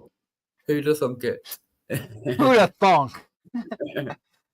Yeah, well, we can assume liver problems. What? Yeah, the said another organ was partially dead. Necrosis. The sudden organ? The what? I don't know which organ it was, but they said necrosis. Like part of it's already dead, and that's not. Yeah, that's what necrosis means. Yeah. Death. Yeah, rotting, actually. Yeah, like blackened. Yeah. Yeah. Yeah. So things aren't looking good. And you don't know what organ is necrotic? No, they said, but have you thought about requesting your own medical records, which I think you have a right to? Yeah, but it doesn't really matter because I just take the pills that they give. What do you mean it doesn't matter? I mean, it would be good to know, but if I just take the pill, actually, I've not taken any medication. Okay, so let me tell you about my motivation for all of this. Yeah, I wonder if you're making good decisions for you. No, that's the point. No. Wait. Yes. Drinking heavily every day. Yeah. And really enjoying yourself might be a good decision for you. It might be. I'm not saying that it isn't. That's what I'm thinking. No, but what I'm saying is you don't seem to have evidence as to whether or not that assessment is correct. And that's just stupid. Yeah. But I've had it from like 3 or 4 different doctors. No, you didn't say that. You didn't tell me that before. You said you had one GP who had one opinion. That's what you told me. Was that not accurate? No, I said 3. There were about 3 other doctors, and they said if you don't stop drinking, you're going to die soon. Well, this is news to me. You've never said this to me. Yeah, they didn't say 6 months, but they said like it's last chance, saloon kind of thing. Oh, I get it now. Okay, so 3 doctors have spoken to you about the situation and given you a less than perfect prognosis. Yeah. Which the word prognosis actually means educated guess. That's what it means. Oh, that's good. Yeah. Gnosis is, you know what the word, you know the prefix pro, right? No. Before. No. Pro, before. Like pre. And gnosis means knowledge. Knowledge, yeah. A prognosis is a pre-knowledge. Pre-knowledge is, like saying it's guessing. Yeah. It's an educated guess. Really, literally what a prognosis means. Yeah. Okay. So you got 3 prognoses. Yeah. And one of the doctors remarked you got about 6 months. Yeah. Okay, this is accurate. Now it makes sense to me. Yeah. Okay. Yeah. And the other 2 doctors were not general practitioners and were specialists. Specialists, yeah. Specialists in what? Pancreatitis, and I think one of them was a liver specialist. Okay, well, that about covers the gambit. Your general practitioner says you have a pancreatic problem. Yeah. And a liver problem and necrosis somewhere, probably your liver. No, it's not the liver. It's not the liver. Okay. Because they said I didn't have cirrhosis. I could be wrong. They said I didn't have cirrhosis. I'm guessing necrosis comes after cirrhosis, but I could be wrong. I'm not sure. We'll talk about it. I'm just trying to get these facts straight. Yeah. And then you had a specialist from each of those two organs, a specialist on each of those two organs, one specialist per organ, advise you as to the condition of their specialty organ in you. Yeah. Okay, well, that seems like good evidence to me. Yeah. That's pretty good evidence right there. I could have made that clear before then. Yeah. And none of the three said, "Oh, those other two are just full of crap." No, no, of course not. They all agreed, but yeah, one of them said 6 weeks, the other said soon. Okay. All right. Well, I'm not sure you're making good or bad decisions. It's not for me to decide. I can't judge that from here. No, I am making bad decisions, but I'm making bad decisions on purpose. Wait. Okay, I don't understand that. How is it making bad decisions? Basically, and if anyone's watching, I apologize. Basically, I've spent the last 30 years doing a slow suicide. Yeah, I know. Yeah. Well, it is what it is. It's too late now. Let's just move on with our lives. Yes, you have been hurting yourself the majority of your life. Yes. Yeah. And you're aware of it. Yeah. Okay. Yeah. So what was your point? I've decided to speed it up. Yeah. I had a specific question I wanted to ask at the beginning, but my brain's not like great, and I forgot it. What I do when I lose a thought is I try to forget that I'm trying to remember it and try to ignore it, and it comes right. That worked. I think I've got it. Yeah. Just like what would you what would you do? But I just wanted to start a general discussion about kind of end of life, kind of death kind of things, which probably wasn't. Well, you're aware of my belief systems, right? Yeah. And what I believe is going to happen. Yeah. If someone did it in a more immediate sense, say a lead projectile at several hundred feet per minute, directly to the frontal area of the brain at a slight angle so that it pierces all of the brain, exiting the back of the head, still going several hundred miles an hour. Yeah. Okay. Or hundreds of feet per minute. Even if someone did something that direct or less direct, perhaps they wielded a weapon in such a way toward officiates that the officiates defended themselves, thereby ending the life of the perpetrator. Yeah. Even if it was indirect like that, this is still what I think is going to happen. Yeah. Heaven exists. People will be restored to heaven. Yeah. Once they're of an age of accountability, which is probably about 13 actual Earth years. Oh, yeah. Yeah, I'm way above. They will be, what's that? I'm way above that. I'm 43. No. You're not at the age of accountability yet until you're born in heaven and become 13. All right. I thought the age of accountability. No. The Bible's talking about heaven, and people think it's talking about us now, which is silly because that makes it making ridiculous, unachievable expectations. It can't be what it means unless the author is stupid. Yeah. I mean, the author would have to be stupid for that to work, right? We'll not get into that. Yeah, we don't need to. But what I believe it actually said, that I'm speaking from my belief system. Yeah. That immediate or around about the bush, either way, that someone should end themselves in their present experience. Yeah. Okay? They're going to be born into heaven and get to be about 13 and be, I don't know, downloaded their previous life, which they won't remember before that transition into adulthood. They will not be remembering their previous life, but they're going to be offered the opportunity to know it, and I mean fully know it. Yeah. At which point they have a decision to make.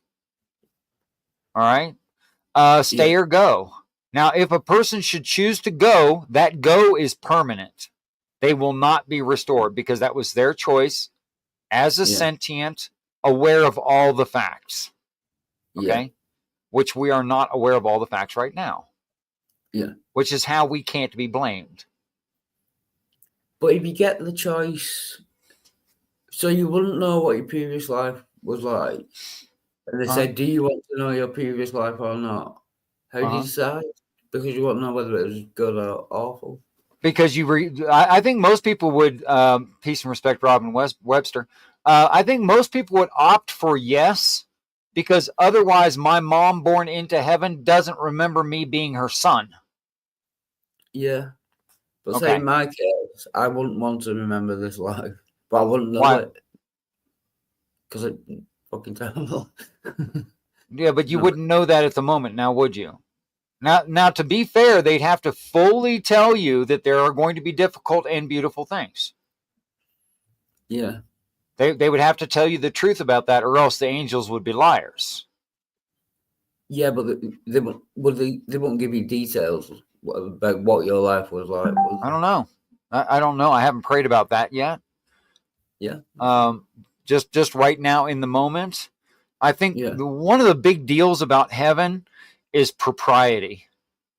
And truth always takes precedent in propriety. Yeah. In order to do what is right, you must tell the truth. But if they did tell you what your previous life was like, it makes it pointless them giving you an option. Because if it, you know what I mean? Because then you know what your previous life was like. Even though you don't have the actual members of it yourself. I think curiosity would get the cat in most cases. I think very few or no people would opt for not knowing. Yeah.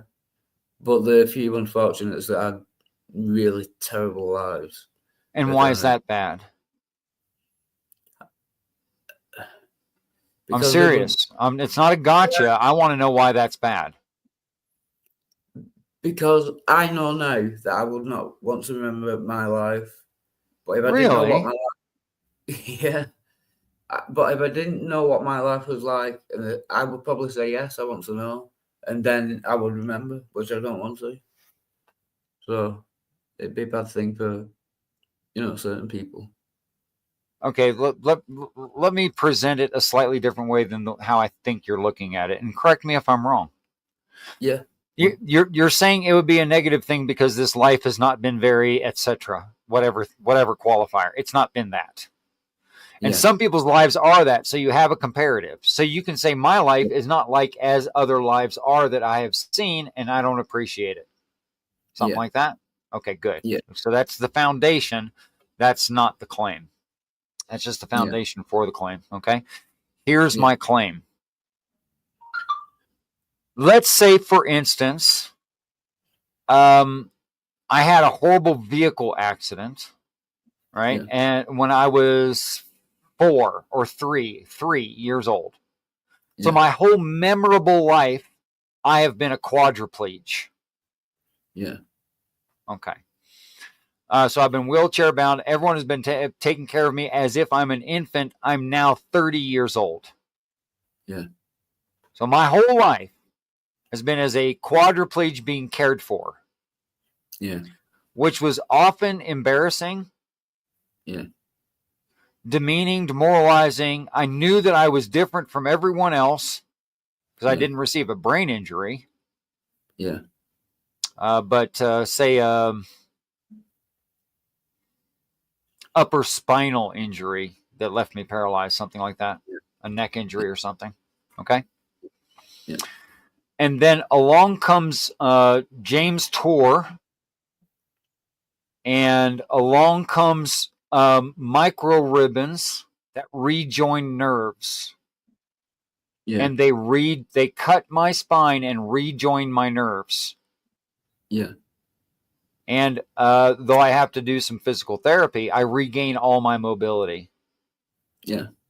Okay, now we are at the point in that life where there is no longer a disability. Yeah. Okay. And they're of an adult mind and at least normal working mind, right? Yeah. How do they feel about their past disability? I would imagine. I mean, on average, most people. I would guess that they wouldn't want to remember the awful bits where they were in a wheelchair. But really, do you think so? You really think so? I think so. Yeah, because you would only. Because I'll tell you what actually happens. Those people like that, like my sister who was cured of cancer. Yeah. She became an advisor to cancer patients.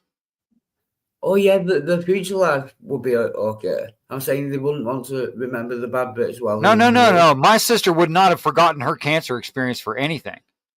She would not have chosen to forget that for anything. Yeah.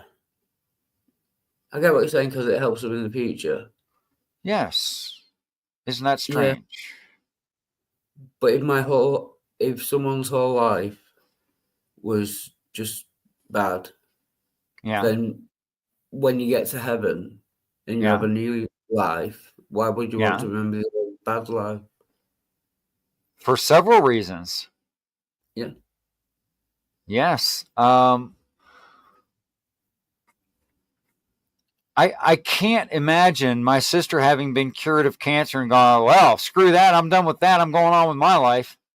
And not having become an advisor to cancer patients, although not paid, in high demand. But I mean, it's slightly different because that's why she's alive as not in heaven. But if your whole life has gone, your human life, and then you end up in heaven, and given the option whether to remember your whole life, but you have no idea what your whole life was, it's like flick of a coin. Do you know what I mean? It could have been awful, and you don't want to remember it. No. Let's say, just for instance, there is no life without pain. I think there is no life without pain. Can you agree? Yeah. Okay, so let's say we're talking to a 13-year-old kid, and they recently had their memory wiped, right? And we're going to restore their memory completely, right? Yeah. And we say to them, some of this was bad. Yeah. I can't imagine someone going, nope, I don't want to remember that. I think it would. I just can't imagine that. Yeah, I get you, but it would depend. I think it would depend on like percentages. Like weighing it up. If 95% of your life was bad and 5% of it was good, I would just say no. I don't want to remember because it would be mainly bad. Look, I'm just speaking for me personally. Like. No, that's okay. I understand that. Yeah. I understand that. It just doesn't make sense to me. Like,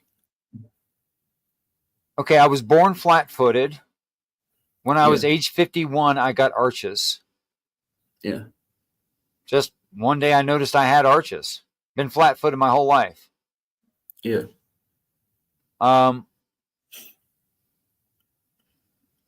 The experience of having been flat-footed and its extreme, sometimes, inconveniences of being flat-footed makes me really appreciate these gorgeous arches I have now. Yeah, I get that, but...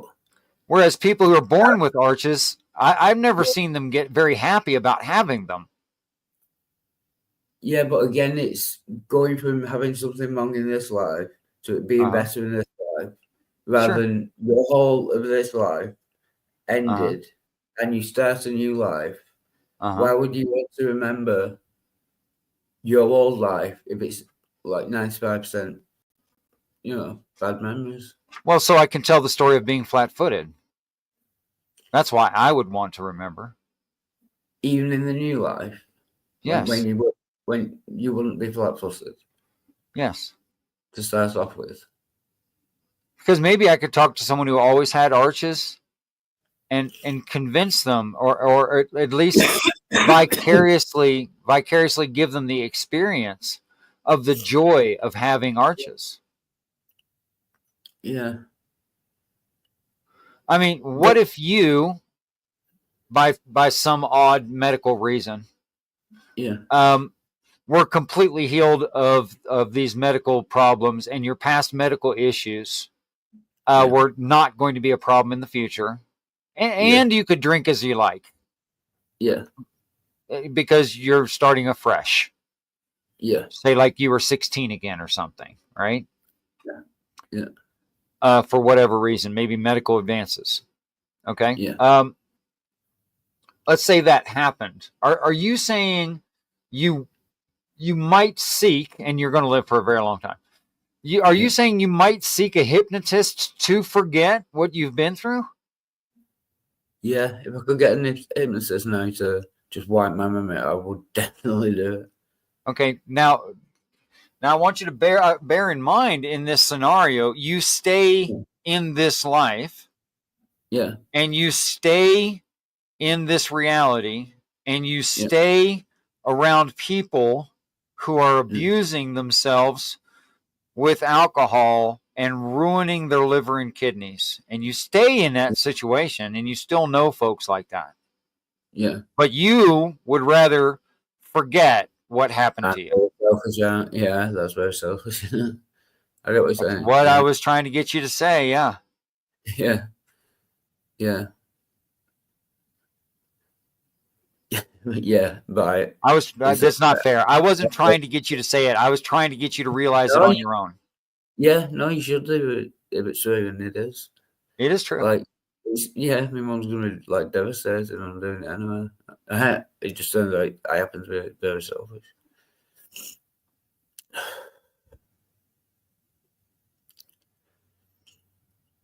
Perhaps.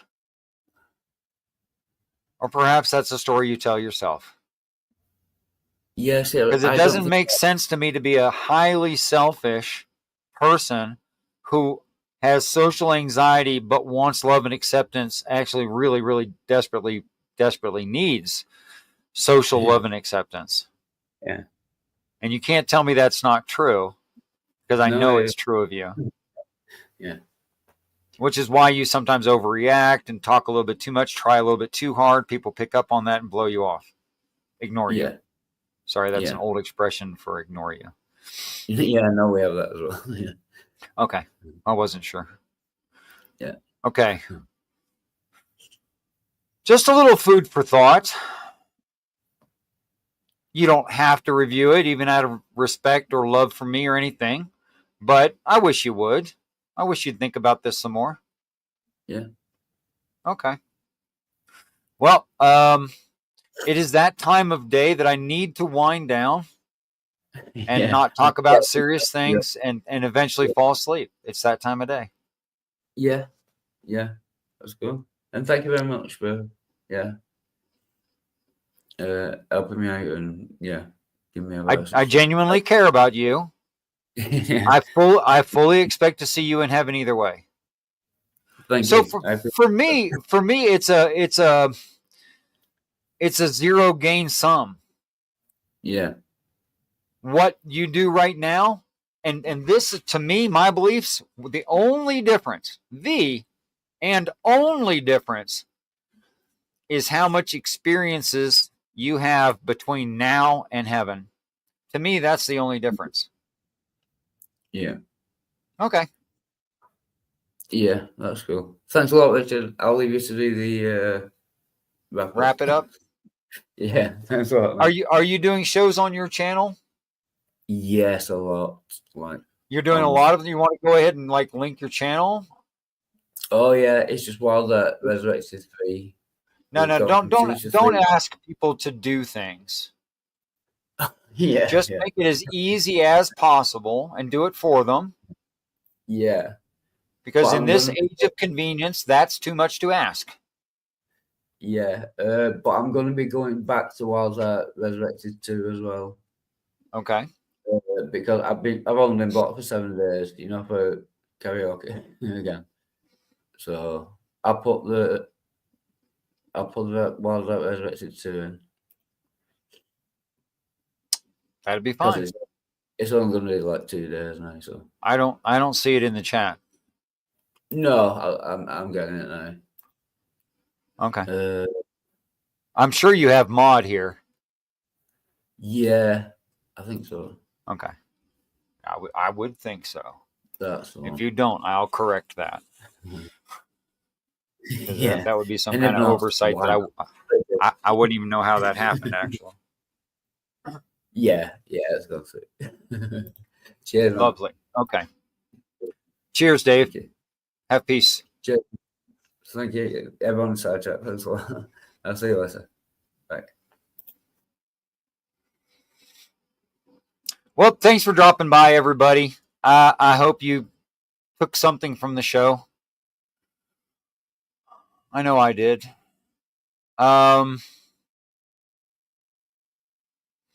Jay Pasick, Marty, Dirty Varmint, Let's Farm, Robin Webster, all you guys. SFB Mod, I love you too, brother. I really do. I love everyone. Maybe more telling, I love everyone because we're all children of God. Christian people can argue with me later, but I believe you're all children of God. But there's certain people in their actions, I don't like what they do. Everyone that's been in my chat tonight, not only do I love you, I like you. And that's maybe higher praise. Till next time, guys, peace and respect to all. I look forward to the day that we're all great friends in heaven. Good night.